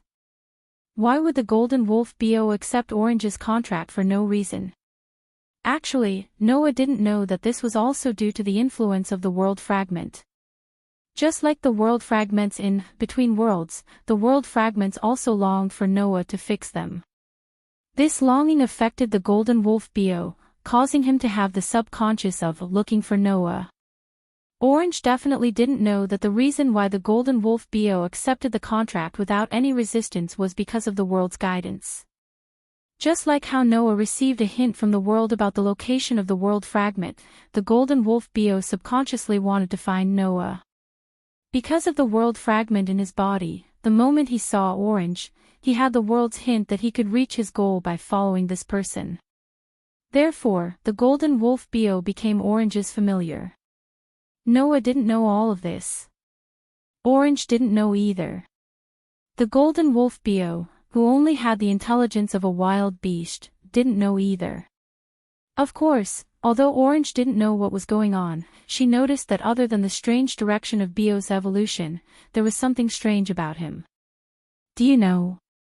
Orange looked at Noah coldly. Ever since we signed the contract, Bio has never disobeyed my orders. The only time it disobeyed my orders was when it suddenly disappeared and appeared in front of you. Furthermore, ever since it saw you, Bio has become a lot more berserk. If it wasn't for the restriction of the contract, I would have been bitten to death by it. What did you do to Bio? Why did Bio become so violent after seeing you? Or is there something on you that attracted Bio? Orange looked straight at Noah. I was curious about this, so I started to investigate you. However, I didn't find any traces of you in the magic world. Your identity in the normal world is also very suspicious. You can't be trusted at all. Orange's irritable voice slowly echoed in the air. You, who the hell are you? You're tuning into the Journey of the Soul YouTube channel. Don't forget to subscribe and join us on this journey to catch the most captivating stories.